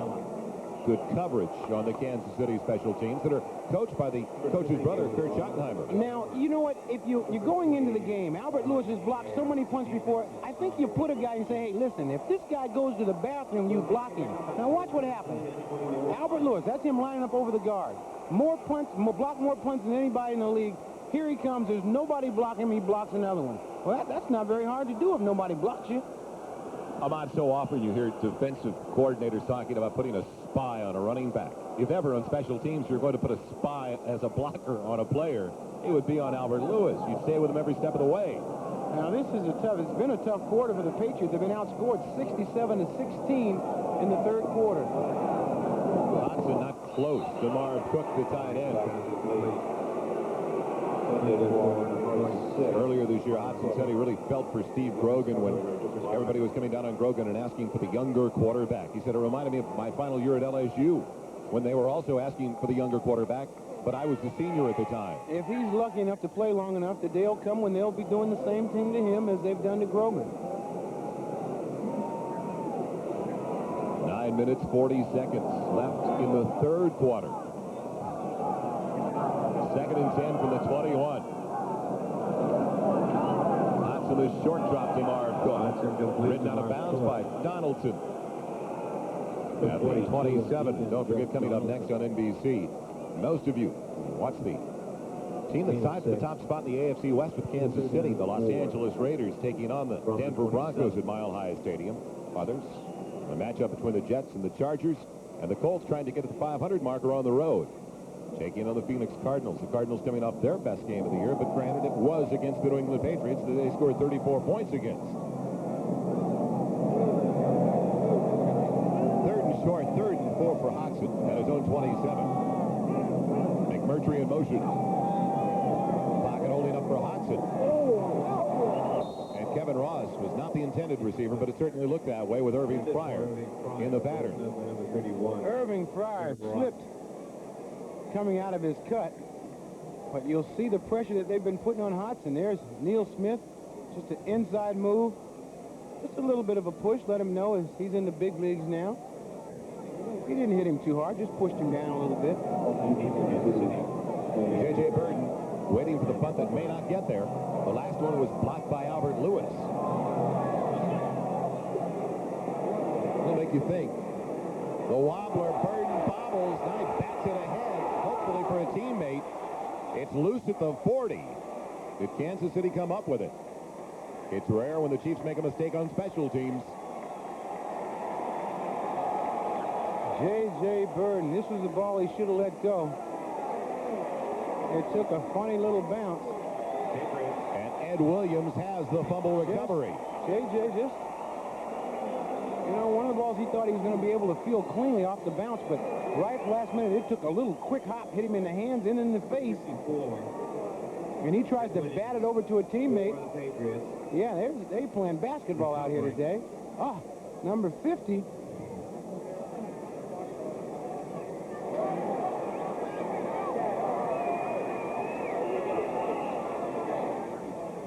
So the Patriots have it back after the fumble by Burton. They start with it in Kansas City territory for the first time today. The 39-yard line of the Chiefs, down by 30. one of their biggest offensive plays of the day. John Stevens. On the left of the backfield, Dan Saliamua. Saliamua on the stop. And Bob Goss is ready with an update for us now. Do we ever need it from New York? Well, the Dolphins really need something. I'm not sure what it is, though, except some points and some defense. That might explain it, Joel. Here's Mark Rippon off the fake. Is Jimmy Johnson open or what? The Redskins increased their lead in the third quarter at RFK to 28-6. Joel. Bob, Patriot fans right now are probably feeling that Henny Youngman complex. Take my team. They're down by 30. 8 minutes and 15 seconds left in the third. A loss back to the 43. They're in second and close to 14. Pocket collapse. Moss hits Hudson. Loose ball. Number 63. And recovering the fumble, it was Danny Villa. Dino Hackett got leveled by John Stevens on this rush. All you see is his feet go flipping up in the top of the... When the speaker are leveled, Moss levels Hudson. A lot of leveling going on out there. Close to the 49 now, third sack of the day. Most sacks allowed in the NFL. Well, they're close to the lead in that as well. The New England Patriots giving up almost 3.5 sacks per game. They've given up 3 so far to the NFL sack leaders, the Kansas City Chiefs. They seem to be just going backwards. No matter where they start in the field, they end up going backwards. They have one good play and 3 bad ones. After further review, the play stands. That was the quickest You got review. It. We were here for it. You can say you saw the quickest review in NFL quickest history. review I have ever seen, ever. Play under review, no. The 45-second clock. That was quick. 10. That new technology is something else. It really is. It's third and 20. Ball outside of the 48. Hudson on the deep drop. John Stevens was trying to hang on to it. Danny Copeland tried to rip it out of his arms. And Bruce Armstrong came downfield in a big hurry to help out his teammate. Bruce Armstrong should get credit for the tackle. Just trying to make something happen, though. You want your offensive lineman to come down there and help you. Stevens gets the ball and reverses his field. Now watch Stevens, number 78, come trying to look for a block, but as Stevens reverses his field, he gets the old whiplash shot from the back. Albert Lewis this time rushing from the top of your screen. They double team Lewis. Burden calling for the fair catch. And he's got it cleanly this time at the 9-yard line. So the Chiefs have it back. 6.5 left as we return to New England. I guess there is some hope here in New England. They've got that sign up saying we get the first draft pick, but having watched them so far these 2.5 quarters, Joel, they maybe need the first 8 or 9 draft picks. But, you know, that's not even guaranteed yet, Ahmad. The Cleveland Browns are doing their best to stay in the Derby for the first-round pick, as they are 2-9 going to their game against the Los Angeles Rams today. Christian Okoye on the first down carry. He's dropped right out of the line of scrimmage, the 9-yard line by Tim Goad. Whoa, how about that Philadelphia Eagle team? As we look at the Hurts 10-minute ticker. Defensively, it was Tim Goad. Washington continues to bury Miami. Cleveland ready to drop to 2-10. But the Patriots still trying to outdo them at 1-11.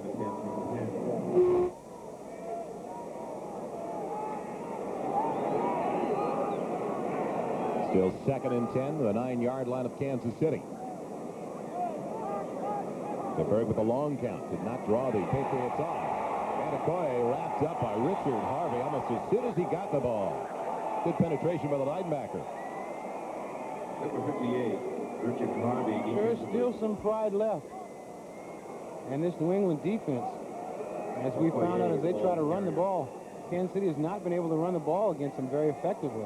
They've certainly been able to pass it, though. Ahmad on the right over to the ballpark. We were talking about the first pick of the upcoming draft in the NFL. Christian Okoye having a nightmare of an afternoon so far. He lost yardage on that play. We'll get back to that thought about the first pick in the next NFL draft. 3rd and 12, back at the 7. Deberg out of the shotgun. Over the middle, just out of the reach of Rob Thomas. The punting situation for only the second time today for Kansas City. You were of the belief, though, when we were talking about on the ride over the ballpark today, that the Rocket is not exactly what New England needs if they do have that first pick. And I'm talking about Raghib Ismail of Notre Dame. See, I think Ismail is the type of player that if you already have a very... Thomas has a cramp in his foot. That's why they're bringing him off that way. I can tell that his foot cramped up and he's trying to stretch that thing back out. But when I don't think you draft a specialist on a team like this. If you have a team that has all the other ingredients, then you draft a specialist to enhance your team. But I don't see New England drafting. And Ishmael's a junior. We don't even know if he's going to come out at all anyway. Todd McNair down there to wrap up Irving Pryor. After a great punt by Brian Barker of 45 yards. Philadelphia Eagles. Miami 6. Only 2 times today as New England had the ball in Kansas City territory. Once on the fumble that we saw in the second half. On the punt by J.J. Burden, the fumble by Burden. And then in the first half, they had it inside the 25 of Kansas City. But it was an interception to stop that drive. An interception thrown by Tommy Hudson. Now the Patriots get it back, 1st and 10 in their own 47, trailing by 30. McMurtry, the man in motion. Hudson for his tight end, Marv Cook. Does a good job to make the first tackle. And gets 5 to the 49. Don't forget 3 great into Sun Devil Stadium. Taking on Alabama. Marv Cook. Short the first down at the 45, short by a couple of yards on the reception. And we were talking about Ishmael, who we will see at the Orange Bowl. Colorado and the Fighting Irish of Notre Dame to cap it all off. The hurry-up offense for New England now. 3rd and a couple. 4 minutes and 15 seconds left in the 3rd. And they are throwing it on 3rd and 2. And it's complete for a first down. Celebration in Foxboro. Irving Pryor on the catch. Number 29, Albert. As they go to the hurry-up offense with almost 4 minutes left to go. I guess I figure when you do something good, if you hurry up and do something again, it might be good.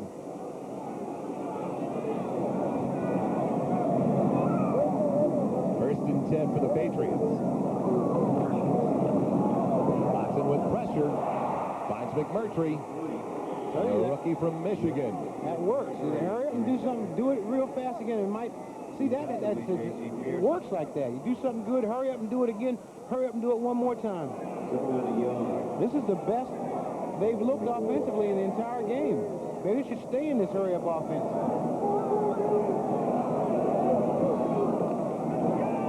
Hudson waiting, fires, got it. Inside the 10. Their deepest penetration of the day to the 9-yard line where it'll be 1st and goal. He was wrapped up by Kevin Ross and Jeff Donaldson. Hudson calling the plays right at the line of scrimmage. This is the best series that they have had. Hudson 13 for 27. They give to Marvin Allen. Picked up coming out of the backfield. It's almost as if Kansas City is getting off the ball quicker than New England. And it's New England's snap count. Give the yard to the 8. 2nd and goal. It's 2nd and goal to the 8. Under 2.5 left in the 3rd. New England looking for the first points of the day. The pitch to Marvin Allen. We're blocking out in front. Flags down. Donaldson's got him. Flag dropped at the 10-yard line. He's at the 6-yard line. Dino Hackett. Dino Hackett also there. But is it a hold? Yes. Holding, number 68, offense, 10 yards, 2nd down. They can't stand prosperity. Mobile Communications and Peabody Newton is one of their sponsors. Every time, like I say, they have a couple of good plays and a couple of bad ones. All of a sudden, they start to go backwards, putting entirely too much pressure on this young quarterback. 2 turnovers, 2 interceptions. Those 2 turnovers, a block punt. And as you saw, 7 penalties. Hudson now 13 of 27, 146 yards. We have not seen Deron Cherry. know if he's hurt or not, but Donaldson has been in the game. A crossing batter. And the slant goes to Irving Fryer. Complete down to the 5-yard line, where he'll bring up 3rd and goal. Irving Fryer, one of those players, no matter what the situation, he plays hard. Continues to play hard. Goal from the 5-yard line. Hudson continuing to call the play at the line of scrimmage.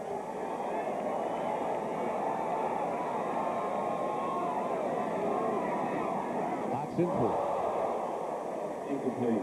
Michael Timpson. And Albert Lewis getting his hands on the ball. That's the wrong guy to isolate anywhere.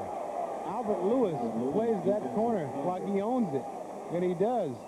Bring up the 4th goal from the 5-yard line with 1:22 left. Steve Pallure is warming up on the sidelines, and we have a feeling that that's what we're going to see when Kansas City gets the ball back. Steve Pallure, one of the quarterbacks that they brought in here to fill that void, but Steve Deberg having none of that. 4th and goal, just inside the 6. Patriots trying to get on the board for the first time. Hudson with pressure. Gets rid of it in time. Touchdown. Greg McMurtry, but a flag is down. Personal foul, roughing the passer, 98 defense, blow to the head. Touchdown is good. Penalty on the kickoff. Top grab by Greg McMurtry. He caught it 3 times. Should give him at least a couple receptions for that one. Jason Skorowski will attempt the conversion. A lot of poise shown by Hudson hanging in there. Didn't have the receiver that he wanted on the right side of the field and just stayed in there. Brought it all the way back to the other side.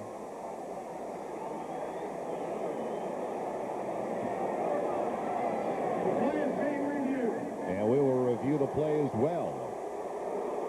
You know, watch this play. You see Hudson trying to find a receiver to the right, can't find anybody.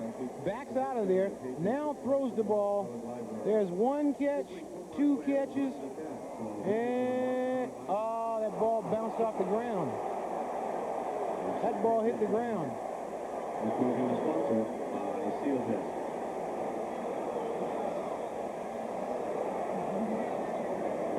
We have a reversal. It's an incomplete pass. However, the roughing the passer penalty will be enforced half the distance. First down. Well, no, it's not all bad. They get to load up again for 4 more plays. But here's the roughing the passer. Roughing the passer is enforced. Maybe it's because he went to the head. Because it looked like it was, you know, the timing was there, but the blow was to the head of the quarterback. Once again, we see 1, 2, and then the ball bounces back up into his arms.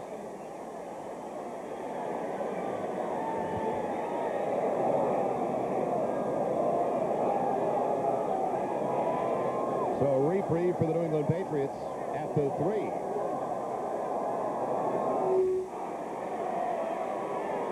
First and goal. Hudson throwing off the fingertips of Marv Cook.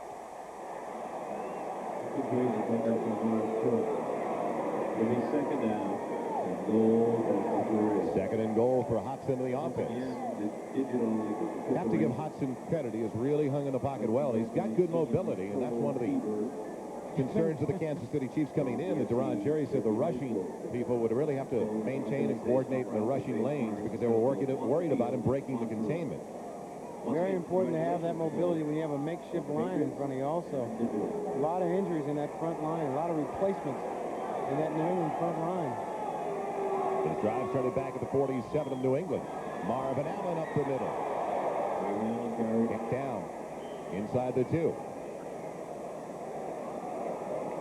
Marvin Allen has seen just about as many carries as John Stevens, their featured back. They're both third-year players.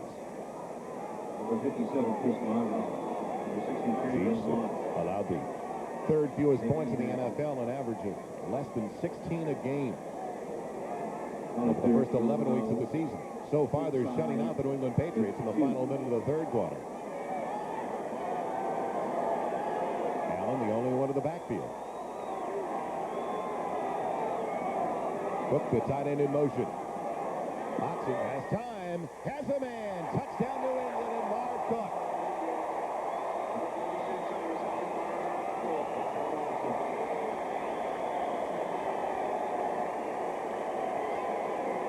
It's almost impossible to give a team 7 chances to score inside your 10-yard line and hold them out all 7 times. Jason Swarovski on the breaker. I think you should be able to get in. You get 7 shots at it. Swarovski in for the extra point. And the Patriots finally get some points. We'll keep it here with 25 seconds left in the third quarter. And it's now a 23-point deficit for the New England Patriots. And the Patriots offensive line doing a fine job of giving Hudson time. And Marv Cook also time to find the open spot. He gives him out moves, up moves, and ends up wide open. Just like pitch and catch there.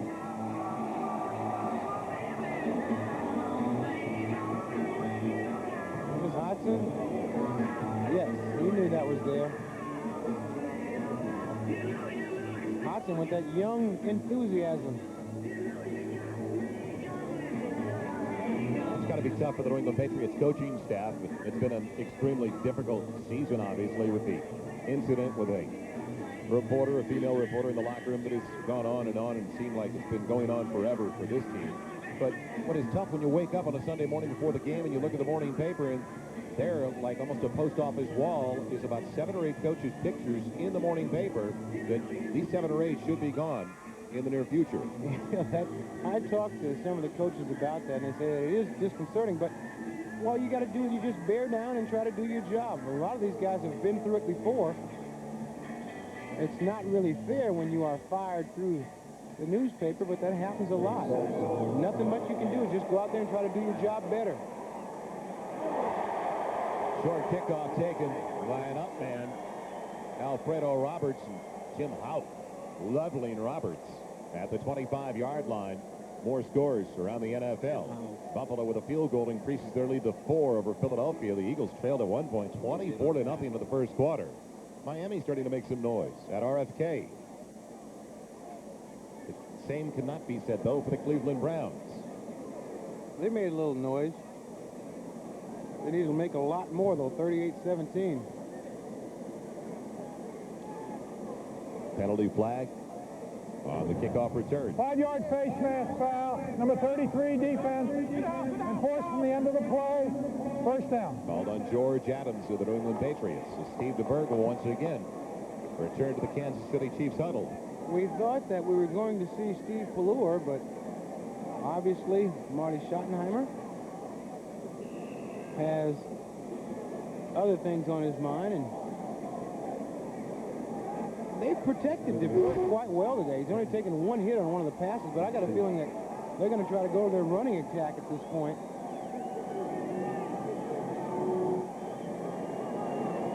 Barry Ward in the backfield.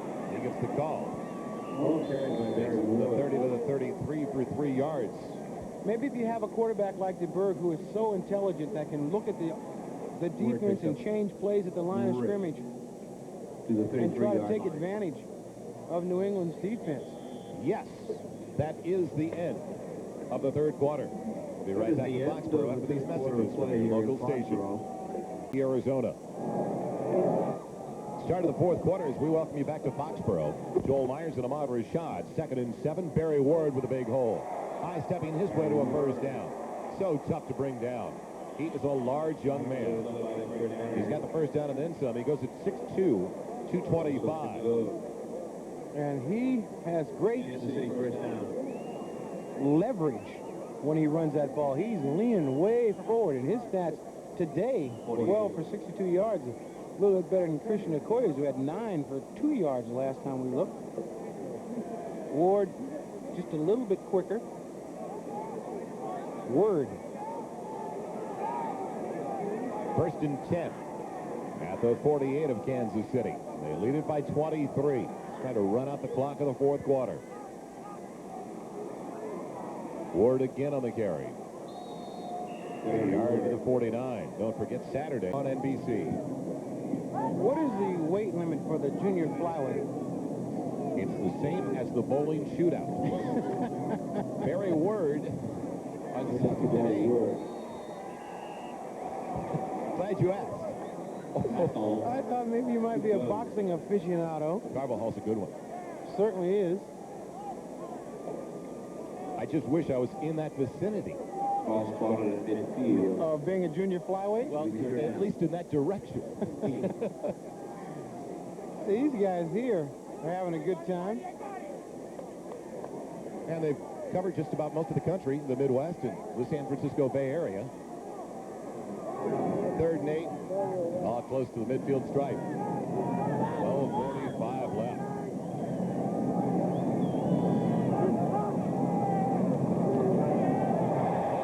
Deberg's down.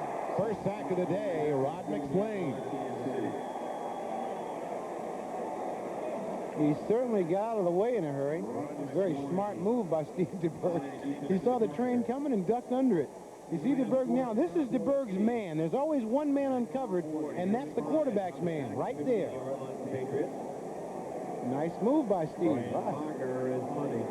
No sense taking that hit. Ryan Barker in for only his 3rd punt this afternoon. Irving Pryor waiting.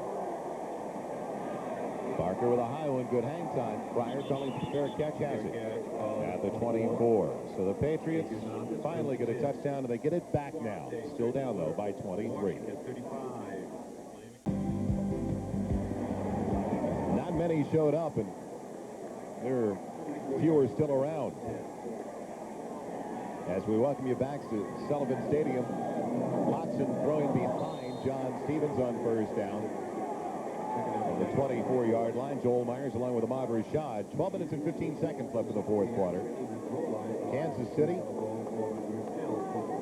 with a 30-0 lead at one point, leads at 30-7. The attendance the lowest of the year for the New England Patriots, 26,280. For a team that just 5 years ago made their way to the Super Bowl.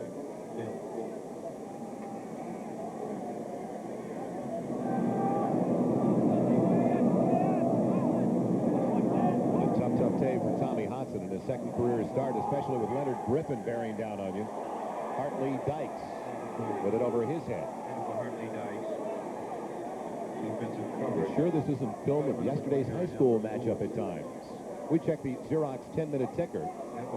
Pittsburgh with another field goal. Gary Anderson drawing within 4. And Detroit surprising Chicago at Soldier Field. Tampa Bay has a 2-point lead over Atlanta. This one basically wasn't in doubt from the first play of the game, which was an 86-yard touchdown pass from Deberg to Stephon Page. Hudson in trouble. Smart move. Hit the deck. Bill Maas in there with Leonard Griffin. Second sack of the day for Billy Maas. 4 sacks for the NFL leaders. 46 on the season. They had 5 last week against the Raiders. This game looks like a preseason game to me. You know, I see no excitement at all on the New England side. Burton waiting for the punt from Brian Hansen. Burton not calling for the fair catch. He's at the 48. He's wrapped up by Mickey Washington. Be right back as the Chiefs get the ball back, leading it by 23. That's in the fourth quarter. In his 7th year out of the University of Washington, Steve Balleur has taken over at quarterback for the Kansas City Chiefs. Welcome back to New England, Joel Myers and Ahmad Rashad. In a one-sided affair, tilted in the direction of the Chiefs. They get it 1st and 10 at the New England 48-yard line. Delay for Barry Ward. Blockers out in front. Ward's got the first down. Inside the 35. To the 31.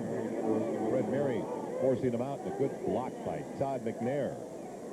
Barry Ward showing his outside speed here. He takes his little inside handoff, breaks it way outside, and then turns on the speed.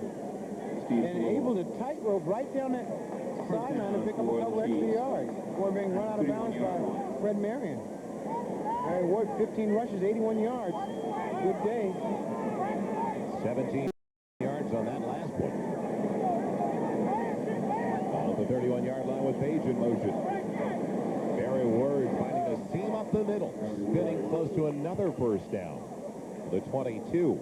This telecast is presented by authority of the National Football League and is intended for the private use of our audience. Any rebroadcast or the use of this telecast without the express written consent of the New England Patriots and the National Football League is prohibited. You'd have to be a sad dude to rebroadcast this game, because it has not been a good one. It's on record. Burn the tape, according to Ahmad Rashad. A sad dude, no less. Second and short. Word again with a huge hole. Inside the 5 where it's first and goal. Barry Ward's got to be up over 100 yards now with that last carry. Goal to go. Inside the 5, on the 4. He told me yesterday all he wanted was an opportunity to get in there so he could get the coach's confidence. He did that in the Detroit game. A very good decision on him finding the hole. The offensive line opening a nice hole, and Ward running through tackles and then powering his way inside the 5-yard line. 17 rushes, 108 yards. And let's give some credit to that offensive line of Alt, Zott, Webster, Lutz, and Baldinger. Playing extremely well. Ward's got it. He's stacked up. Diving inside close to the 3. Second time this year, Barry Ward has gone over the 100-yard mark. I thought it was interesting, Ahmad, when we spoke with Marty Schottenheimer yesterday. He mentioned that the best thing to happen to his team all year long was the bye week, and it came after a loss to the Seattle Seahawks. He said it was interesting because they had time to reflect on what had developed.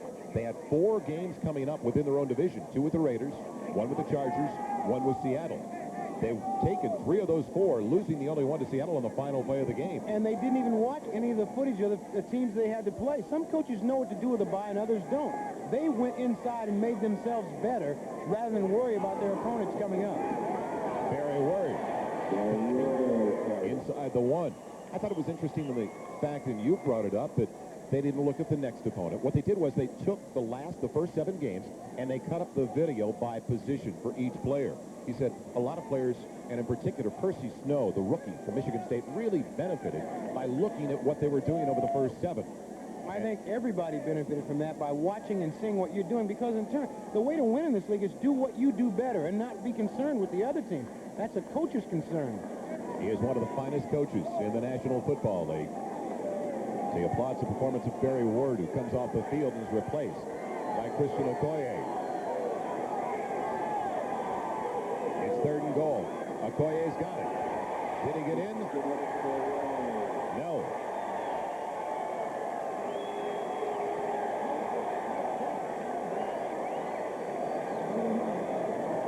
Don't think we'll see Nick Lowry. Here it is once again from ground level, as you see. Okoye trying to power up in there. He leaves his feet. At that point, Brent Williams puts a nice hit on him, and then Maurice Hurst gets involved and pushes him back. You know what I'd like to see right here? A quarterback sneak. Yes, and let the quarterback find the little crease. And Alfredo Roberts in motion. Pelor fell down. Got it off in time, though. To Okoye. Is he in? Yes. Touchdown, Kansas City.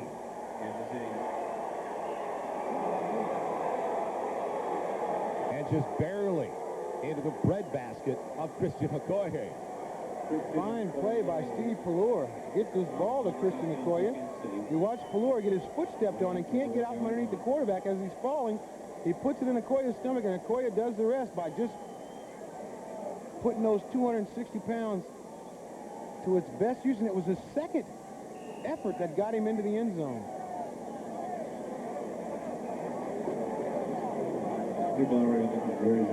Nick Lowry has hit 13 straight field goals with 3 today's. He had all his extra point tries as well. He's got that one. 7 minutes and 31 seconds. So Barry Word does most of the work in the 48-yard touchdown drive. But Okoye comes up with the score as Valor barely got it to his running back.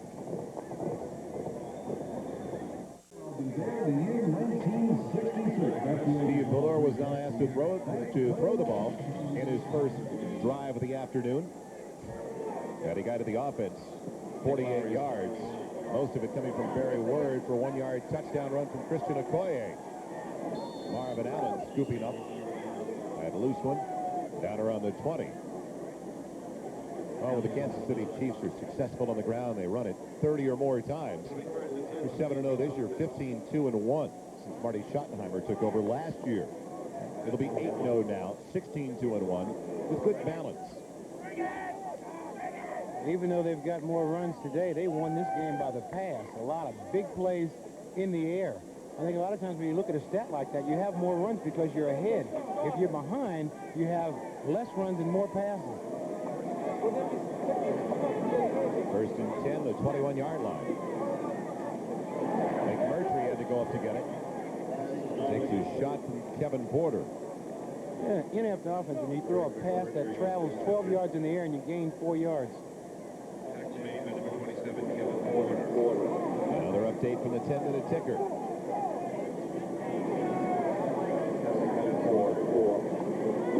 Hudson on 2nd and 4. First down to Hartley Dykes. And he is ridden down by Stan Petrie into the game for one of the few times this afternoon. And you know, you look at this New England team, and they've done some things well, a few things, and I emphasize few. You know, you've got to be able to keep, you know, do a lot of things. They can't have a drive. They just seem to self-destruct. First down from the 38-yard line. Hudson for Hartley Dykes again. Complete. Hartley Dykes on the reception. Stan Petrie defending on the play. Short of the first down by just a couple. It's interesting that Hartley Dykes, you know how bad things have been for the New England Patriots, missed all those weeks, but still was third in pass receptions for this team, with 17 coming into the game. A long, long year for the Patriots and their fans. Flag down. Marv Cook also down after the reception. And we have a face mask at the end of the play called on Danny Copeland on the tackle.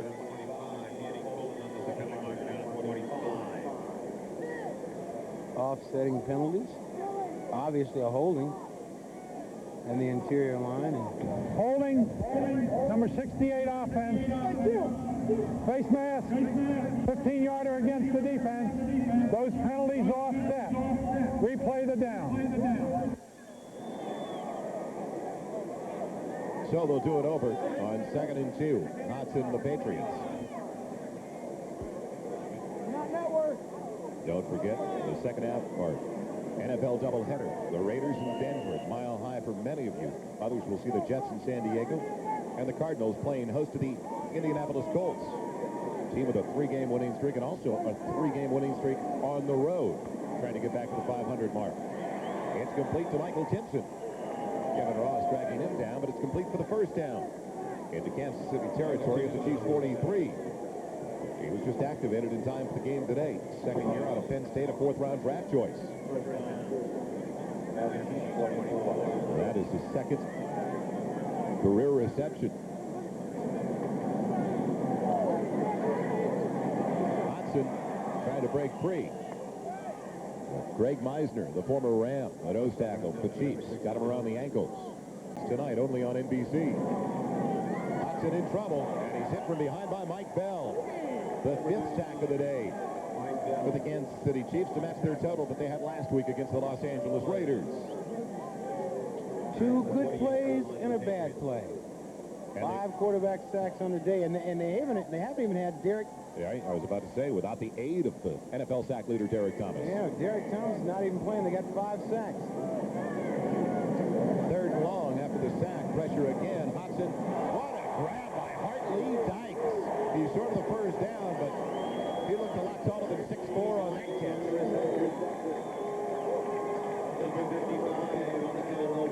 Well, at least they've got one play for the highlight reel. I thought you wanted to burn it. Huh? I thought you wanted to burn No, I mean, for the end of the season, you got to show your highlights. You get a great play like that, then you fourth down. 4th and 4. Hudson just floating it out over the head of McMurtry. No chance for the wide receiver. And the Chiefs get it back on downs with exactly 4 minutes remaining. And either there is a fire sale outside in the parking lot, because these people are running out of here at this point. They're going to get trampled trying to get to their cars. You see the crowd? They are really trying to get out of here. Now, some coaches are better at preparing their team for the stretch run. And Marty Schottenheimer has had a great deal of success during his coaching career in the month of December in particular. He was 3-1 in December last year, even though his Chiefs failed to make the playoffs. But going into December this year, Schottenheimer coached teams with a record of 14-6 in the month of December. You'll make it 15-6 with the win today. Bill Jones, the ball Bill carrier. Jones with a rare carry. His 4th in 2 years for Kansas City. And he's got a couple of yards to the 40-yard line. Chris Gannon along with number 97, Sean Smith, defense. Marty Schottenheimer, always with well-coached teams. You remember what he did in Cleveland? 4 straight playoff appearances, 2 times taking his team to the AFC Championship game, only to be denied by the Denver Broncos. And it's only going to get better for Kansas City Chiefs fans with Marty Schottenheimer at the helm and the general manager and vice president of the team in charge of player personnel, Carl Peterson. It is only going to get better. Not too bad right now at 8-4. Bill Jones can't believe it. 2 carries and a first down. And he stays in bounds. Keeps that clock moving.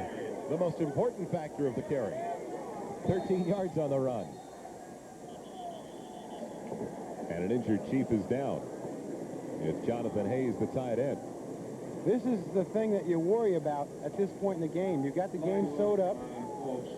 You're trying to make a run at the end of the season, and you get one of your key players injured. Talking to Carl Peterson at halftime, that was his major concern, that no one gets hurt at this point. Carl Peterson has done just a great job of putting this team together between him and Marty Schottenheimer. They have, and done it rather quickly. There's Carl Peterson in the black coat, the dapper-dressed man. Just a wealth of knowledge about the National Football League and all the players around it. But he's done a fine job here in Kansas City. Once again, George Russell. He worked with Dick Vermeil at UCLA, then went with Coach Vermeil to the Philadelphia Eagles, stuck around Philadelphia when the USFL came about. Carl Peterson led the Philadelphia Stars as their general manager to those USFL titles. There he is, Chiefs president, general manager, and chief operating officer. He'd have a tough time firing himself. He needs one more title. One more, Carl. Fire himself 3 times to lose his job. But what a nice guy. Yes. Just a pleasure to see him every time we run into him. And very concerned now about what Ahmad had mentioned that he spoke with Carl at halftime about the injury potential in a game that gets out of hand. And right now, Jonathan Hayes still down on the playing surface. And while we've got a chance, let's update some of those scores around the NFL. Cincinnati still clinging to that 4-point lead after the 48-yard field goal by Gary Anderson. And Philadelphia still within striking difference. And when you got a quarterback like Randall Cunningham, I think 7 points is something that the other team's got to be concerned with. Detroit trying to hand the Bears their second straight loss. And the Rams top the Cleveland Browns. The Rams now at 5-7, 2 games below the 500 mark for the win. Tampa Bay has increased their lead to 6 late in the 4th. On a touchdown pass from Vinny Testaverde to Mark Carrier. Here in New England, a 30-point lead for Kansas City. Deberg, I guess this game is put away. Steve Deberg, with 3 minutes left to go in the game, is over signing a few autographs, and he should be signing autographs because he is our player of the game, most valuable player. And today's Ronald McDonald Children's Charities Player of the Game, without a doubt, 330 yards through the air. He started it all off with an 86-yard touchdown bomb on the first play of the game to Stephon Page. The 14-year vet out of San Jose State, Steve Deberg. McDonald's and NBC will donate $5,000 on behalf of Steve Deberg to Ronald McDonald Children's Charities to help give kids a better tomorrow. So congratulations to Steve Deberg and the Kansas City Chiefs. It was funny. Marty said when they were getting on the buses ready to leave Kansas City to go to the airport yesterday, there's one player that still wasn't out, and it was Steve Deberg in the film room watching film of last year's Pittsburgh Steelers defensive unit. He wanted to find out if there were any tendencies or trends he could pick up on, because that was Rod Rust's team last year. He was the defensive coordinator, the coach for the Patriots this year. He was the defensive coordinator last year for the Pittsburgh Steelers. Jonathan Hayes, unfortunately, still down. But it goes back to what Marty Schottenheimer said, that he has never been around somebody like Steve Deberg, such a dedicated athlete, a hard worker. He is such a student of the game that Marty said he really hopes that Deberg stays in the game. He's such a great student and a teacher as well to the younger players. He'd love to see him stay in the game as a coach. Well, he's extremely popular here in Foxboro this afternoon. It's nice to see. Continues to sign autographs.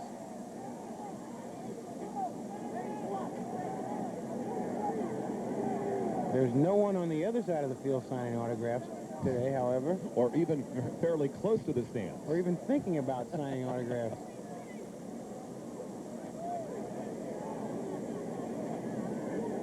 So the New England Patriots setting a new team record today as they help Jonathan Hayes off the field with the assist from the vehicle.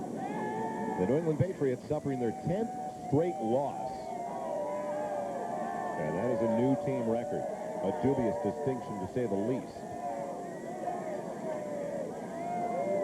Brent Williams, he is one of the positives up front for the New England Patriots. Played extremely hard today. Let's look back, Ahmad, see if we can find out what happened to Jonathan Hayes. Watch the right-hand side of your screen. Jonathan Hayes right in front. He's trying to make a block, number 85, and he gets rolled up. Oh, you see, his own man rolls up behind his leg, gets caught up underneath there, and that was the problem. James Saxon, number 21, trying to make a block.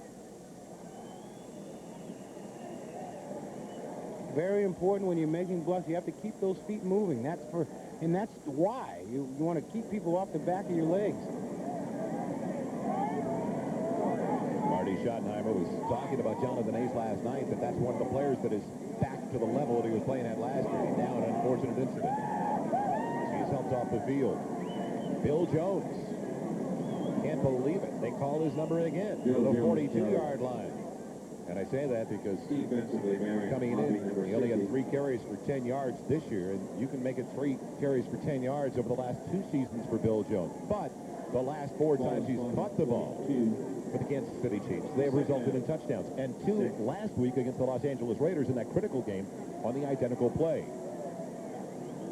He's got 4 carries so far this afternoon for 24 yards. And the celebration you hear in the background, it is for the 2-minute warning. And most of the noise, it's coming from our booth, as we'll be right back to Foxboro, Massachusetts.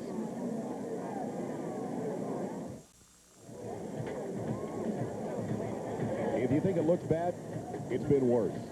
The New England Patriots trailing by 30 before a sparse gathering of 26,000. There's nobody underneath those bags.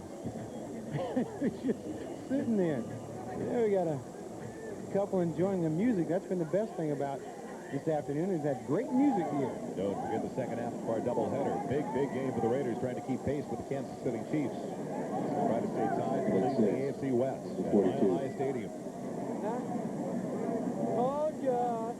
Final 2 minutes. James Saxon still on his feet, close to the first down. James Saxon. So an opportunity for some of the Chiefs reserves like Saxon and Bill Jones to get a chance. This is one of the times in the game where, as a wide receiver, you come in and try to talk the quarterback into throwing you a long one, while the defense is playing up for the run. You keep saying, "Come on, man, throw me a long one." You get the right quarterback in there, you can sell him. This is the first time that you get a third stringer in there, he's going long, figuring you're not going to play again anyway.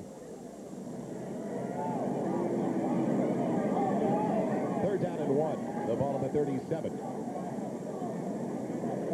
Saxon has the first down inside the 36. This is the first time that New England and Kansas City have matched up since 1981.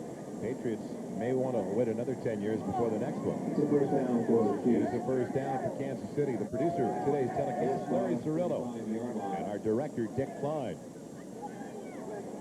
Nick Lowry. Also signing autographs. The executive producer of NBC Sports is Terry O'Neill. Our coordinating producer of NFL football, John Paratsis. The coordinating producer for NFL Live, David Neal. And our technical director, Lenny Stucker. Should be the final play of the game, and it will be. You know, they say that it's very easy to talk about a team that's down, and it was. Because the Patriots are down, but I think the thing you look at is that Rod Russ has got to regroup. He's got to figure out a way to start almost right now looking at next year. Talking about getting his team ready to play. He's got a few more weeks of this season left where these guys got to find some kind of way to come out and play very hard. You can't just throw in the towel. And Kansas City, you got to give them credit. They came in here. This is a game they should have won handily, and they did. So they can move on and feel very happy about the progress that they made today. And it was important that they asserted themselves very early, and they did them out on the first play of the game. An 86-yard bomb to Stephon Page, and it continued right from there with Steve Deberg going for the long ball. They did everything they were supposed to do like a contending team. And I think they probably woke up everybody else in the league saying, hey, Kansas City, a team that we got to really contend with. So now, since that bye that Marty Schottenheimer emphasized was such a positive for his team, despite it coming after a loss to Seattle, they are now winners of 4 of 5 since that bye and have a record of 8-4. Stay tuned to NBC Sports. Coming up next, more great football. Most of you will see the first-place LA Raiders go against Denver, while others see the New York Jets colliding with the San Diego Chargers. Or it's the Colts taking on the Phoenix Cardinals.